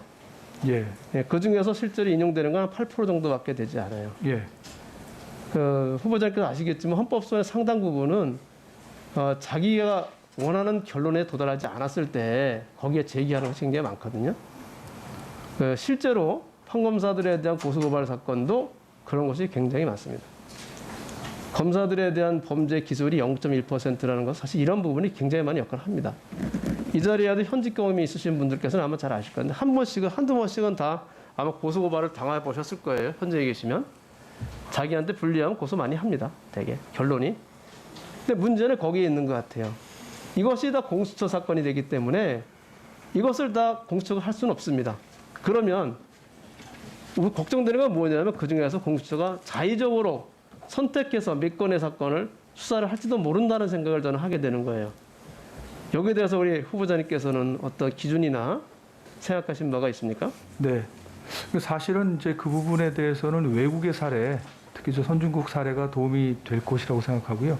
특히 이제 영국의 중대 부정수사처 거기에도 보니까는 이제 사건 관리관, 그래 이제 사건 분석 전문가가 있어서요. 그 사건을 이렇게 선별해서 그 기준에 합리적인 기준에 의해서 그렇게 추려서 할 만한 사건만. 그러니까 지금 영국의 중대부정수사처 같은 경우에는 그 일반 지금 정규 직원 400명, 그다음에 파견 110명, 한 510명 규모거든요. 근데 1년에 10건에서 20건 한답니다. 그런데 이제 사건 이제 관리관 이런 제도를 둬서 사건을 이제 선별적으로 하는데 자의적으로 하는 게 아니라 합리적인 기준에 의해서 저희도 아마 그렇게 3,000건씩 되면은 할 수 없이 저희도 그런 전문가를 두고 합리적으로 해야 될 거로 생각합니다. 자의적으로 선택해서 수사가 되지 않도록 예. 기준을 예. 정하셔야 될 거예요. 그 운영이 대시라고 저는 생각합니다. 하여튼 대개 보면은 그 각하되는 사건이 많거든요. 현행 기준으로는 검찰에서는 각하되는 사건 같은 경우는 일부러 들춰가지고 뭐 다른 목적으로 수사하는 이런 우려는 없도록 해야 된다 말씀드리고 싶고요. 또 다른 부분인데 이제 이 공수처법 보면 다른 수사기관이 하고 있는 사건을 이첩받을 수 있는 권한이 있습니다. 네. 근데 공수처법 중에서 이 부분이 명확하지 않은 부분이 뭐가 있냐면 이첩받아서 결론을 안 내고 그냥 가지고 있을 경우에 여기에 대한 우려가 좀 있습니다. 차라리 결론을 내리면 기소 불기소 결론을 내리면 거기에 따라서 어떤 대응을 하든지 할 수가 있는데 결론을 내리지 않고 이첩받은 다음에 가만히 갖고 있는 소위 말하는 뭉개고 있는 경우가 있을 수 있어요. 지금도 현내 검찰이 가장 큰 비난을 받는 것 중에 하나가 그런 부분이 있거든요. 수사하다가 계속 뭉개고 있는 거죠. 결론을 안 내고 1, 2년 넘도록. 근데 이렇게 되면 공수처가 그 이첩받은 사건에 대한 결론에 대해 수사 내용에 대해서 굉장한 불신을 받을 거예요. 양쪽에서부터 뭐 엄청난 공격을 받게 될 것이 예상되지 않겠습니까? 네. 그런 경우에 어떻게 지금 생각하고 있는 바가 있습니까? 제 생각에는 그게 합리적으로 행사가 이첩 요청권이 행사가 돼야 되기 때문에요. 일단은 선협의 기존에 수사를 하고 있는 기관과 죄송한데 그게 아니라 일단 네. 직접 받고 난 다음에 사정을 보면 예. 뭐 참고인이 어디 간다든지 이렇게 해가지고 수사가 오래될 수밖에 없습니다. 근데 그런 사정 있다고 하더라도 오래되는 것 자체로 불신을 받을 수가 있습니다. 그래서 제가 생각하는 바로는 이첩을 받으면 이첩 받은 이제 수사 과정에 대해서 이첩한 부서하고 이첩한 기관하고 일정한 기간이 지나면 그 부분에다 통지를 해주고 협의하는 것이 필요합니다. 그렇게 해야지만 이게 진행이 되고 있고 무슨 이유로 해서 지금 결론이 안 나고 있는지도 공유할 필요가 있거든요. 네. 그러니까 제가 생각한 것이기 때문에 이게 반드시 그렇게 되야 되는 건 아니지만 네. 그런 부분에 대한 고려가 있어야 될 것 같습니다. 그것이 실제로 사건을 수사하면서 공수처가 그 불신을 피할 수 있는 가장 중요한 것 중에 하나라고 저는 생각하고요. 많은 분들이 이 점에 대해서도 염려하고 있었던 것이니까 이 점도 이제 만일에 여기서 저희가 인준을 해가지고 하시게 되면 사건 처리 규칙을 만드셔가지고 거기에 대한 대응을 하셔야 되겠다 생각이 되고요. 거기에 대한 고민을 해주시길 부탁을 드리겠습니다. 네, 위원님 말씀하신 대로 사실은 수사기관 간에 갈등이 생길 수 있는 부분이어서요. 네. 이제 협의 후 이첩이라는 부분에 다 그 부분까지 포함해서 네. 신뢰관계가 쌓이도록 하겠습니다. 협의할 때도 뭐 네. 하면 더 좋고요. 네. 근데 그거를 처장이 혼자 개인적으로 할 문제가 아니고 거긴 지금 검찰 사건 사무 규칙이나 이런 것처럼 그 나름대로 그 규칙으로 해서 네. 만들어 놓을 필요가 있다는 생각이 들고요. 네. 똑같이 기소 불기소 결정에 대해서는 국민들이 엄청난 관심을 갖게 될 거예요. 아무래도 공수처가 하는 사건이기 때문에 그냥 모든 사건이 다 그렇게 될 생각하거든요. 네. 그러니까 국민들께서는 이쪽에 보면 다 불리하고 저쪽에 보면 유리하고 이렇게 판단할 때 사실 굉장히 큰 우려가 있으니까 네. 이 점에 대해서 제도적 장치가 있어야 된다고 생각합니다. 생각하시는 바가 혹시 뭐 있습니까?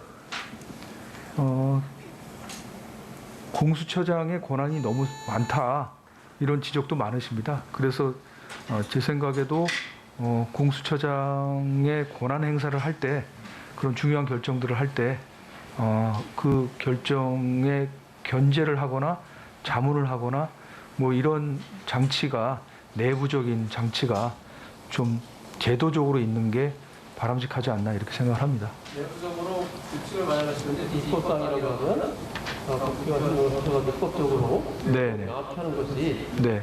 공수처가 제대로 기능을 하고 국민의 신뢰를 받는데 가장 중요한 부분이 하나가 아니라 생각합니다. 네네.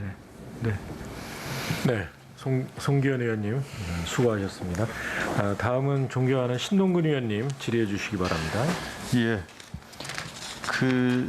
어쨌든 공수처는 아까도 이제 말씀하셨지만 독립성, 공정성이 굉장히 중요하다. 그러니까 여야 상관없이 고르게 네. 수사하는 게 중요하다 이렇게 얘기했고 또 어쨌든 뭐 권력이 있든 없든 재산이 많든 적든 공정하게 해야 되고요. 특히 이제 공수처는 또 권력기관에 대한 수사잖아요, 주로요. 네. 고위공직자니까. 근데 일부에서 이제 살아있는 권력에 대한 수사를 못하게 했다고 자꾸 얘기를 하는데 그건 보는 관점에 따라 좀 다를 수도 있다고 봅니다. 그러니까 말하자면 검찰 개혁에 대한 뭐 저항으로 볼 수도 있는 거고요. 일정하게 또 표적 수사나 선별 수사 또 언론에 흘려서 뭐 거의 정치적 수사 뭐 이런 것들을 해왔기 때문에 거기에 대한 다른 또 반론을 제기하는 것이다 이렇게 보고요. 그다음에 아까 최강욱 의원님도 그런 얘기했습니다만 어쨌든 뭐 검찰이 살아남는 방법들이 그동안 있었지 않았습니까? 얼마 전에도 문득 뭐 며칠 전에 그 시간이 있어서 잠깐 TV를 보니까 뭐 드라마가 나오더라고요. 수사에 대한 보니까 그 검찰총장을 은퇴한 분인데 이분이 검찰총장이 될 때 당시에 신군부에게 쫓겨나기 직전에 무릎 꿇고 충성을 다하겠다고 빌고 이분이 또 신군부가 물러나니 새 정권이 들어서니까 그 신군부를 청산하고 나서 이분이 검찰총장까지 되고 그 뒤에도 정치에 들어와서 또 막후 실력자로 인정을 하던데 그게 이제 그동안 살아온 방법이기도 하고요. 그런 측면들이 있다. 그다음에 아까 이제 뭐 월성 원전에 대한 수사를 자꾸 얘기하는데 솔직한 얘기로 월성 관련돼서는 이 감사원에서도 월성 원전에 대해서는 이게 정책 감사는 아니라고 그러고 당시에 관계자들에게도 경징계했지 이 감사원이 수사 의뢰한 것도 아니거든요. 사실 야당이 이 수사 의뢰한 걸 갖다가 득달같이 징계가 풀리자마자 일주일 만에 당시에 윤석열 총장이 이걸 지시했거든요. 예? 그러니까 실제로 이게 뭐 일부에서는 뭐 야당이 하는 청부 수사이냐 이런 오해를 살 수 있는 여지가 상당히 농후했다. 그리고 또 어떻게 보면 국민으로부터 전출된 권력이 이 탈원전 정책이든 간에 정책을 펴는 부분에 대해서 정책적 부분에 대해서 그걸 국민적 공론의 판단을 맡기는 것이 아니고 검찰이 수사하는 게 과연 맞느냐 이런 문제제기가 있습니다. 거기에 대해서 어떻게 생각하십니까? 예, 뭐 문제 제기에 공감합니다. 예. 그 다음에 또 하나는 이제 아까 그 자꾸 인사추천위원회 관련해서 얘기를 물론 그렇죠. 우리가 이제 한 분 한 분 검사를 채용하는 경우에도 가능하면 공정한지 그분이 수사 능력이 있는지 여러 가지 자질과 능력을 살펴야겠죠. 그러나 저희가 봤을 때 추천위원회 작년에 7월 15일인가요? 해서 7월 달에 사실 공수처가 발족했어야 되는데 계속 추천을 안 해주면서 연기됐고 또 추천위원을 해놓고 실질적으로는 반대를 위한 반대를 하면서 결과적으로는 다시 또 법을 개정하는 그런 일이 생겼단 말이죠. 그래서 이게 이제 야당에서 추천하는 경우에도 말하자면 적절하게 그 인사 추천권을 행사를 하면 좋은데 그게 아니고 반대를 위해서 반대를 해서 결국 공수처가 출범을 못하게 되는 일은 없지 않아야 되겠어요? 거기에 대해서 어떻게 생각하십니까? 네, 맞습니다. 뭐 그렇지는 인사추천위원회가 그렇게 운영되지는 않으리라고 생각합니다. 예. 그리고 어쨌든 간에 우리가 아까 수사 관행이나 문화를 좀 바꾸고 또 인권 수사에 좀 새로운 모범을 만들겠다 이렇게 말씀하셨잖아요. 네. 어쨌든 그 말하자면 검찰이나 수사 사정기관에 찍히면 완전히 가족이 멸문당한다는 그런 어떤 공포감을 주는 그런 수사를 해서는 안 되겠죠, 그죠? 예. 근데 이제 최근에 저 고위공직자 관련해서 제가 좀 말씀드리면 특히 이제 저희 똑같은 국회직인데 최근에 이제 이해충돌 당사자들이 많이 드러나고 있는 것 같아요. 한번 저 PPT 띄워보세요. 보면 그 박덕흠 의원 이해충돌건 알고 계시죠? 네. 뭐 2천억 이상 이렇게 했다 그러는데 지금 뭐 몇 달 지났는데 아직도 강감무소식이에요. 뭐 수사를 하는 건지 소환도 않고 있고. 자, 그 다음에 전복민 의원, 뭐 탈당하고 그냥 그 뒤에 또 이게 수사가 되는 건지 아닌지도 모르고 최근에는 저 강기훈 의원까지 조세특례법 제한법 개정 당시 했던데 이렇게 이해충돌 사례들이 생기는데 다음 사례 보세요.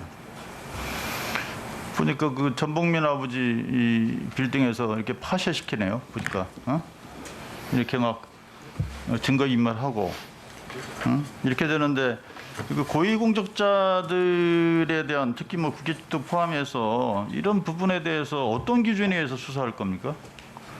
그 지금 그 공수처가 인원이 사실 수사관이 25명뿐이 되지 않잖아요. 이게 예. 그 한 지검의 뭐 2부서 정도나 될까 이렇게 돼서 예. 선별하고 선택적으로 할 수밖에 없는 상황이지 아니겠습니까? 예.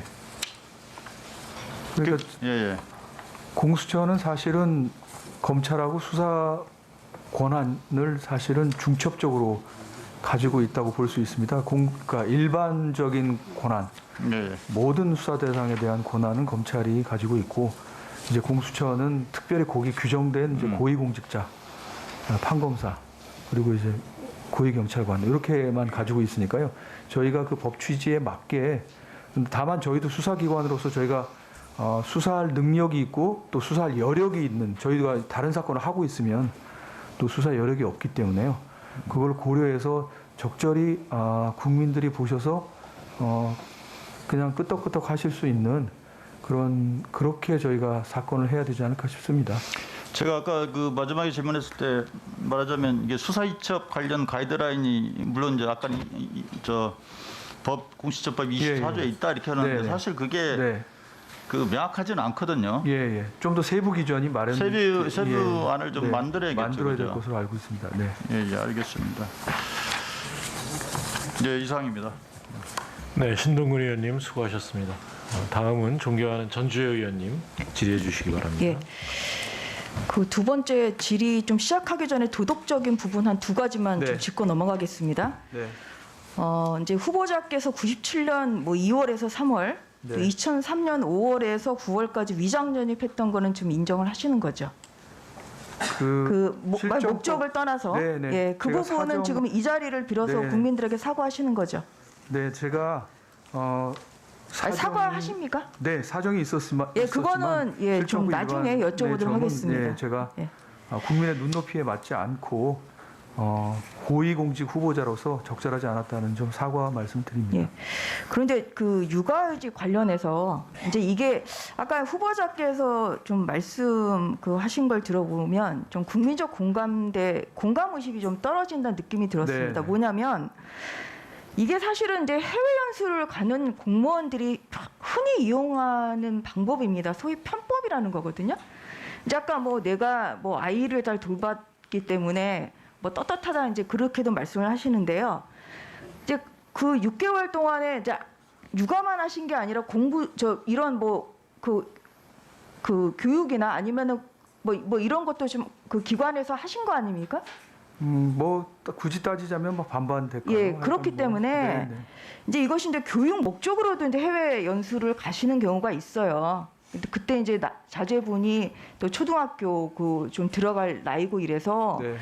그래도 이제 이거는 좀 국민들의 눈높이에는 예. 이게 만약에 한국에서 만약에 이런 상황이었던 육아휴직을 하셨겠습니까? 후보자께서.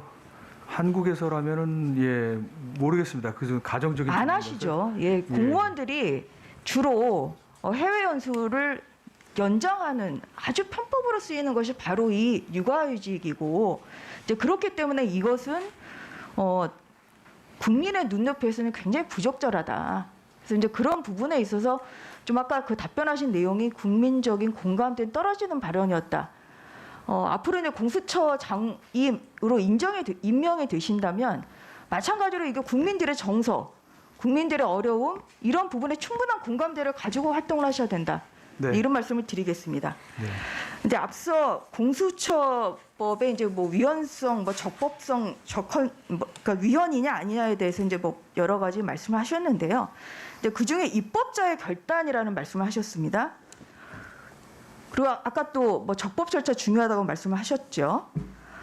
이 공수처법은 이제 입법의 결단이라고 보기는 어려운 면이 있습니다. 왜냐, 제1야당을 배치한 채 4+1 꼼수를 통해서 통과된 법이라는 점에서 절차적 정당성이 부족하다. 근데 이제 아까 말씀하신 걸 이렇게 들어보면 지금 이제 현재 신분이 현재 연구원이시잖아요. 네, 네. 그러다 보니까 이것을 지금 위헌 여부를 결정하는 것이 헌재이기 때문에 네. 근데 이러한 그 후보자의 발언 아니면 또 후보자 헌재 연구관인 후보자가 공수처장 후보자로 임명에 추천이 됨으로써 어떤 결과에 영향 미치는 거 아니냐 이러한 우려도 있습니다. 예, 그런 말씀을 드리고요. 위헌성에 대해서 한 몇 가지 좀 여쭤보겠습니다. 검사가 있고요. 수사처 검사가 있죠. 네. 이건 다른 개념이라는 건 인정하시죠?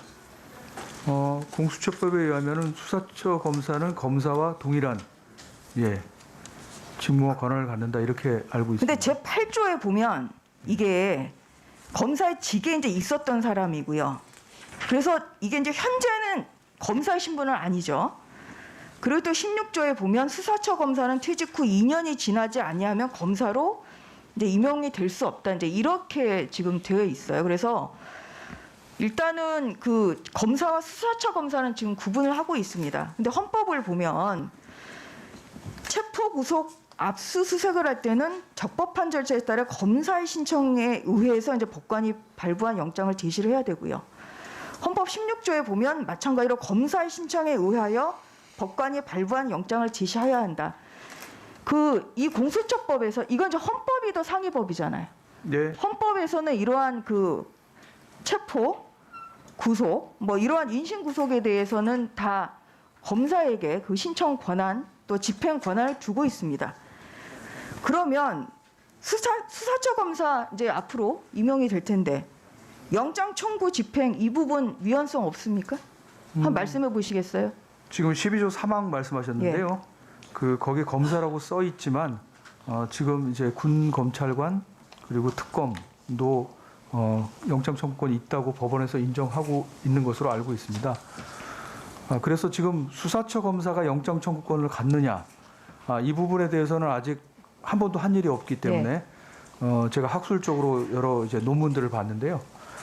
수사처 검사가 영장 청구권이 없다는 견해도 있습니다. 네, 그러면 그렇지만 다수의 논문은 공수처법의 취지에 비추어 봤을 때 영장 청구권이 있다고 해석을 해야 된다. 그러면 수사처가 이제 공수처가 출범을 하면 수사처 검사를 통해서 영장 청구하고 영장 집행할 거라는 지금 그런 말씀이신 거죠? 예. 그 부분에 대해서는 굉장히 그 헌재의 어떠한 그 결정이 있기까지는 굉장히 이 부분은 유의하셔야 된다 이런 말씀을 드리겠습니다. 예. 네. 또 한 가지 고위공직자 가족의 이제 범죄까지 공직자 그 범죄를 이렇게 규정함으로써 어떠한 그 헌법상 그 자기 책임의 원리를 이제 벗어났다 뭐 이러한 그 시각도 있습니다. 그리고 판검사 등 같은 경우는 공수처가 이제 기소 및 공소 유지까지 하고 또 그 외의 공직자는 수사만 가능하고 이게 수사 대상에 따라서 이렇게 달라요. 예. 그래서 근데 이러한 부분이 좀 위헌성의 시비가 있기 때문에 이런 부분에 있어서 앞으로 운용을 할 때 좀 감안을 해야 된다 이런 말씀을 드리고요. 그 다음에 이제 수사처 검사와 이제 관련해서는 이제 아까 뭐 여러 가지 말씀을 하셨습니다만 사실 제일 중요한 게 어떤 중립성 아니겠습니까? 네. 그 공수처법에서도 이제 정치적 중립을 지켜야 된다 이렇게 하고 있고요. 예. 어떠십니까? 정치적 편향이 있는 사람이 된다. 아무래도 그런 점들을 고려를 해야 될 것 같습니다. 예, 그래서 선발에 있어서요. 예, 꼭 과반수로만 할 것이 아니라 상당한 네, 그런데 하여간 만장일치는 너무하신 것 같아서요. 제가 말씀을 드렸습니다. 네, 전주혜 의원님. 네, 수고하셨습니다. 다음은 존경하는 최기상 의원님 질의해 주시기 바랍니다. 서울 금천구 출신의 최기상 의원입니다. 후보자님. 네. 저도 법관으로서 20년 이상 근무하였습니다. 네. 후보자께서도 법관으로서 또 변호사로서 헌법연구관으로서 오랫동안 일하셨습니다. 네. 저는 우리나라가 해방 이후에 70년 동안 사법 과잉의 시대였다라고 평가하고 있습니다. 네. 그래서 그 사법 과잉의 역사를 이제는 좀 내려놓고 법조인들이 낮은 자세에서 국민을 섬겨야 된다 이렇게 생각합니다. 특히 검사와 판사로 대표되는 법조인들이 그동안 선출되지도 않았고요. 권한 행사에 견제받지도 않았습니다. 나아가서는 책임지지도 않고 있었습니다. 그로 인하여 국민들로부터 여러 같은 검찰개혁과 법원개혁에 말씀들이 있으시다고 생각합니다. 저는 공수처가 이러한 검찰의 자리를 대신해서는 절대 안 된다고 생각합니다. 오전에도 말씀드렸습니다만 공수처의 수사와 기소를 통한 업무를 하는 과정에서 법원과 검찰 그리고 공수처 모두 이런 과잉된 자리에서 내려와야 된다라고 평가를 합니다. 그래서 그 공수처의 처장, 차장 그리고 수사처 검사분들 또 마찬가지로 앞으로 선출되지는 않는 분들이지 않습니까? 그렇다면 앞으로 권한 행사에 어떻게 견제받을 것인지 그리고 잘못된 수사와 기소를 하였을 때 그리고 그 부분이 실정법 위반에 문제가 되어서 형사처벌의 가능성이 있을 수도 있기 때문에 그 견제받고 책임지는 과정과 제도를 어떻게 만들 것인지 지금 생각하시는 보관이 있으면 우선 말씀을 좀 해주시죠. 예, 아까 잠깐 말씀드렸는데요. 공수처의 권력도 국민한테 받은 권력이기 때문에 국민한테 되돌려드리겠다. 그리고 그 의미는 결국은 받은 권력이라는 것을 항상 성찰하고 되돌아보고 하는 성찰적 권한 행사를 하겠다고 말씀드렸는데요. 그렇다면은 결국은 국민 앞에서 그 권한 행사를 겸손히 할 때는 자제, 절제, 그리고 자기 구속하는 절제된 권한 행사를 할 수밖에 없을 것 같습니다. 이게 단지 공수처장이나 공수처 구성원의 의지나 이런 문제가 아니고 그거를 저희 이제 공수처 제도 내에서 제도화해서 공수처장 권한도 스스로 견제 장치로 자제할 수 있도록 그런 장치를 만들까 저는 구상 중입니다. 어떻게 책임질 수가 있을까요? 잘못된 수사와 기소를 하였을 때 그 잘못된 수사를 한 검사들의 책임을 묻는 역할이 일부 공수처에 부여돼 있습니다. 네. 그럼 공수처 검사들이 잘못된 수사와 기소를 하였을 때 그에 대한 책임 묻는 방식에 있어서 어떤 것들이 가능할까요? 생각할 수 있는 방식이요. 수사를 한 검사가 기소 결정을 하지 않도록 하게 되면 이게 확실하게 견제가 되는 방법이 있을 수 있다고 생각합니다. 그래서 수사 검사는 수사를 한 다음에 의견을 붙여서 이제 기소 의견으로 의견을 내면 그거를 심사를 해서 기소 의견 맞다, 기소하자 할 수도 있고 아니다, 이거는 기소할 사안이 아니다 해서 내부에서 이렇게 견제를 하면 이제 확실한 견제 장치가 될 수 있을 거라고 생각합니다. 이제 그런 점이 하나 있고요. 그 다음에 뭐 잘못된 업무 처리나 뭐 예컨대 수사를 하면서 과잉 인권 침해가 있으면은 저희 내부 감찰이라든지 이런 기능을 통해서 저희가 또 감찰 기능을 또 이제 개방적으로 이제 외부 전문가로 만약에 한다 그러면 조금 더 저희가 객관성, 투명성 이런 것들을 갖출 수 있을 것 같습니다. 여러 가지 방안을 구상할 수 있을 것 같습니다. 현재로서는 공수처 자체 내 규정들은 마련돼 있지 않는 상태이죠. 예. 그 검찰과 경찰에서 인권 보호를 위한 여러 가지 규정들이 있고요. 특히 내부 징계, 감찰 등의 규정이 있는 것으로 알고 있습니다만 그런 부분은 계속 참고를 하고 계시는 예, 것입니까? 저희도 참고를 해서 검찰에도 뭐 상세한 사건 사무 규칙이 있고 저희도 아마 그런 이제 상세한 사건 사무 규칙 이런 거 내부적으로 마련을 해야 될 것으로 알고 있습니다. 그리고 검찰 관련해서 현행 법들에 대한 개정안들도 국회 내에 많이 마련이 돼 있습니다. 그래서 그 부분까지 참조하셔서 새로 규정을 만드는 데 의미 있는 규정들이 탄생을 해야 될 것 같습니다. 그 오전에 후보자께서 말씀하시기를 헌법상 적법 절차 원칙에 따른 인권 친화적인 수사 체계, 헌법 원칙에 따른 품격 있고 절제된 수사, 수사권 기소권 운영의 모범 등의 말씀을 하셨습니다. 근데 공수처가 검찰의 자의적인 행사와 잘못된 수사와 기소 등을 답습하지 않고 후보자가 말씀하시는 목표들을 실천한 수사기관으로 자림하기 위해서는 출발할 때부터 공수처 검사의 자의적인 권한 행사를 어떻게 방지할 것인지 말씀드린 잘못된 수사와 기소를 한 부분에 대해서 어떤 책임을 지게 할 것인지 나아가 수사가 인권수사, 공정한 수사로 나아갈 수 있을지에 대한 규정을 실제로 아주 세심하고 엄격하게 만들 필요가 있다고 생각을 합니다. 네, 저도 그렇게 생각합니다. 그러신가요? 예. 그래서 말씀드린 검찰과 경찰 현재 준비된 여러 가지 규정과 그에 대한 개정안까지 두루 참조하시길 부탁을 드립니다. 후보자는 법관으로 일하셨으니까요. 좋은 재판은 어떤 재판이라고 보통 평가를 하시나요? 좋은 재판은 양쪽 의견을 다 듣는 재판, 그리고 국민을 두려워하는 재판. 저는 이제 수사도 그렇고요. 여론 재판, 여론 수사에서는 안 되고 국민을 두려워하는 재판, 수사가 되어야 된다고 생각을 합니다. 좋은 수사라는 표현은 그에 비하면 조금 어색한 표현이긴 합니다만 저는 좋은 재판, 좋은 수사는 당사자가 승복하는 수사일 가능성은 높지 않습니다만 적어도 우리 헌법 원칙에 충실한 수사가 우선 생각이 납니다. 아시다시피 헌법 원칙에 의하면 신병에 관련해서는 구속이 원칙인가요? 불구속이 원칙입니까? 불구속이 원칙이죠. 압수수색은 최후의 수단으로 도입이 돼야 됩니까? 아니면 수사 시작할 때부터 압수수색을 나가는 게 맞습니까? 최후의 수단으로 그 강제 수사이기 때문에요. 임의 수사를 원칙으로 해야 됩니다. 그런 원칙을 견지하실 수 있으시겠습니까? 저는 형사처벌의 대상은 사람이 아니고 죄라고 생각합니다. 이게 사람으로 평가받을 때 별건 수사가 나오고 표적 수사가 나오고 먼지털이식 수사가 나온다고 생각합니다. 현재 드러난 죄 그리고 그에 정말 밀접한 관련이 있는 죄에 한정해서 수사하신다는 각오를 한 번 더 말씀해 주십시오.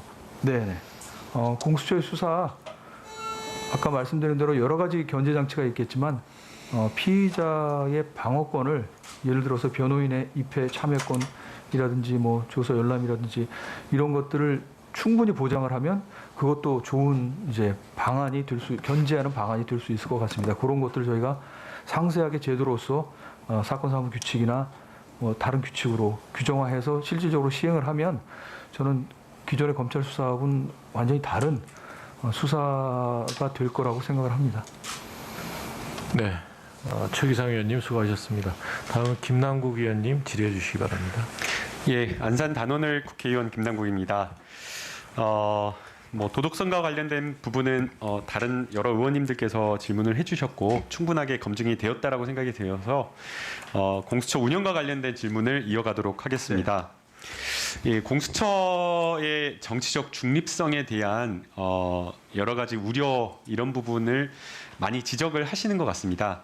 결국에는 공수처가 얼마나 정치적 중립을 지키느냐, 사건 처리하는 어떤 사건을 어떻게 처리하느냐 이런 것들을 보고 국민들이 판단할 수밖에 없을 것 같습니다. 그래서 이제 많은 위원님들께서 지적을 하신 대로 실제 공수처가 선택한 사건 그리고 그 기준 이런 것들이 굉장히 합리적으로 정해지는 게 굉장히 중요하다라고 보이는데요. 내부에서 어떤 사건을 공수처가 선택해서 처리할지 이것도 굉장히 중요하다라고 생각이 되는데 거기에 못지않게 이런 사건을 선택할 때 국민적인 어떤 눈높이도 굉장히 중요하다라고 생각이 됩니다. 그래서 공수처가 첫 사건을 선택을 할 때에 왜 공수처가 이 사건을 첫 사건, 1호 사건으로 선택할 수밖에 없었는지에 대한 충분한 설명을 국민들에게 하는 게 매우 중요하다라고 생각이 들고요. 그리고 앞서 이제 후보자께서 말씀을 하신 대로 이 공수처의 어떤 규모라는 것 자체가 뭐 순천지청, 뭐 서울중앙지검의 뭐 반부패 3부 이런 정도의 규모밖에 되지 않기 때문에 결국에는 사건을 선택과 집중해서 처리할 수밖에 없다라고 보입니다. 그렇기 때문에 공수처가 처리할 수 있는 그러한 사건에 대해 신중하고 그리고 국민 눈높이에 맞춰서 좀 처리해 주셨으면 좋겠습니다. 짧게 의견 부탁드립니다. 예, 지금 말씀하신 대로 공수처의 권력은 국민으로부터 받은 권력이기 때문에 국민에게 되돌려 드리겠다는 방안 중에 하나로 공수처의 중요한 의사결정에 이제 국민의 의견을 듣는 건데 일반 국민의 의견을 듣기는 어려울 거고요. 지금 아까 제가 이제 영국의 중대부정수사처 말씀드렸는데 거기서는 사건 평가위원회라는 걸 둬서 수사 개시, 그다음에 기소 여부, 그리고 아마 강제 수사, 이제 영장 청구 이런 이제 중요 결정에 있어서 법조인 또 대학 교수분 이렇게 전문가 의견을 듣는, 그러니까 수사의 밀행성에 반하지 않는 범위 내에서 아니면 밀행성을 희생해서라도 이거는 국민의 의견을 들어야 된다는 그런 중요한 문제라면 그걸 저희가 검토해 볼 수 있다고 생각을 합니다. 네, 두 번째 이제 우려가 되는 게 그 공수처에 대한 견제 장치가 많이 부족하다라고 평가를 하고 있습니다. 민주적 통제 장치가 여러 가지로 좀 부족하다라는 지적인데요. 이제 수사의 밀행성이나 이런 것들은 중요하지만 그러나 잘못된 어떤 수사에 대해서 수사 단계에서 통제를 하고 기소할지 말지 그리고 기소한 이후에 또 그리고 기소가 끝난 이후에 재판 결과를 놓고서 이렇게 평가하는 이러한 단계마다 민주적 통제 장치가 이루어져야 되는데 그러한 점이 많이 부족하다라고 지적을 하고 있기 때문에 공수처장 후보자님께서 여러 가지 공수처 규칙을 정하실 때에 이러한 내부적 통제 장치를 반드시 충분하게 만들어 주셨으면 하는 부탁을 꼭 드리고 싶고요. 네, 유의하겠습니다. 예, 그다음에 이제 두 번째는 이러한 어떤 민주적 통제 장치를 만들 때 항상 보게 되면 그 내부의 어떤 통제 장치를 만드는데 그 처장이 가지는 그 수장이 가지는 그 권한을 줄이지는 않더라고요. 지금 검찰과 같은 경우에도 검찰총장이 가지는 권한은 줄이지 않는 방식으로 가는 경우가 상당히 많습니다. 감찰이나 여러 가지 검찰의 문제나 이런 것들을 지적을 하면 감찰, 외부 감찰 뭐 이런 것들을 늘리면서 검찰을 투명하게 하겠다라고 하면서 개혁하겠다라고 하지만 검찰총장의 가지는 권한을 줄이지는 않는 경우가 상당히 많았습니다. 그러나 이게 정말 그 여러 가지 권력기관이 개혁되고 정말 민주적 통제 장치가 제대로 작동하려면 처장이 가진 권한도 내려놓고 처장도 견제받는 그 내부에서 견제받는 그 시스템이 이루어져야지 실질적으로 정말 제대로 된 권력기관, 제대로 된 어떤 공수처가 될 수 있기 때문에 그런 점을 좀 신경을 써주셨으면 좋겠고요. 네. 이제 가장 우려스러운 게 대개는 이 수사권을 자의적으로 행사하는 경우를 많이 지적을 하는 것 같습니다. 사건을 뭐 중요 사건이다라고 해가지고 자기가 마음에 드는 자기 말 잘 듣는 자기하고 통하는 소위 말해서 측근이라고 하는 수사 검사한테 사건을 줘가지고 이 사건을 자기 입맛에 맞게 처리하는 그러한 경우들이 왕왕 있었기 때문에 공수처에서만큼은 이러한 일이 반복되지 않았으면 하는 바람입니다. 예, 유의하겠습니다. 네. 그리고 처장님 혹시 임기 끝나시고 정치하실 계획이 있으신가요? 없습니다. 확실히 없으신 거죠? 네, 없습니다. 네. 이제 아마 다큐멘터리 그걸 보셨는지는 모르겠는데요. 위기의 민주주의라는 드라마를 보게 되면 브라질의 세르지오 모로 전 판사라고 하는 판사가 나옵니다. 세차 작전이라고 하면서 대외적으로는 중립적인 역할을 하면서 부패 수사를 이끄는데 사실상 나중에 드러난 결과를 보게 되면 일부 정치 세력과 결탁해가지고 굉장히 자의적이고 편파적인 수사를 통해서 본인의 어떤 인기를 얻기 위한 수사를 하고, 그리고 결국에는 궁극적으로는 나중에 자신의 어떤 정치적 목적을 위한 그런 어떤 발판으로 삼아버리는 그런 수사를 했었거든요. 그런데 지금 이 공수처에 가는 여러 가지 사건들은 주요 사건이 될 가능성이 많고, 그리고 누구나 공수처에 가는 여러 가지 수사 검사들이 누구나 이 사건을 잘 처리하고 내가 좋은 명예를 얻고 해서 나중에 무엇인가를 하겠다라는 그런 욕심을 가질 수도 있는 겁니다. 그렇기 때문에 더더욱 이 공수처에 가는 수사 검사들은 개인적인 욕심이라든가 정치적 욕심, 이러한 것들에 대해서 더더욱 엄격한 그런 어떤 도덕적 기준, 이러한 것들을 가진 사람들이 와야 된다라고 보이고요.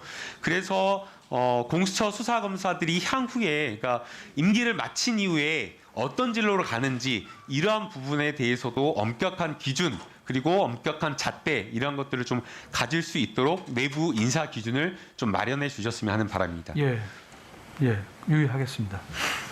네, 이상입니다. 네, 김남국 의원님 수고하셨습니다.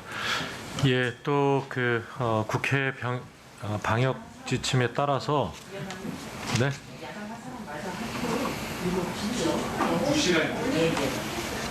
2시간 이렇게 딱 끊어서 하기로 해서요. 2시간 간격으로 환기를 해달라는 이 국회 방역 지침 조치에 따라서 4시에 정해 시간이 그렇게 많네요.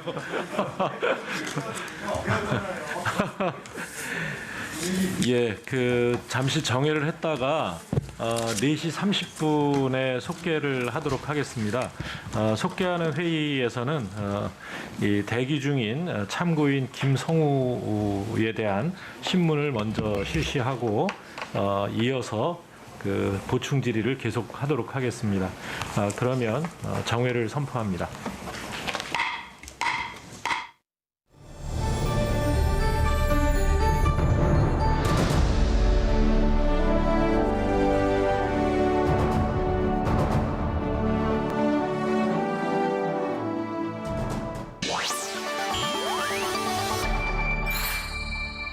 TBS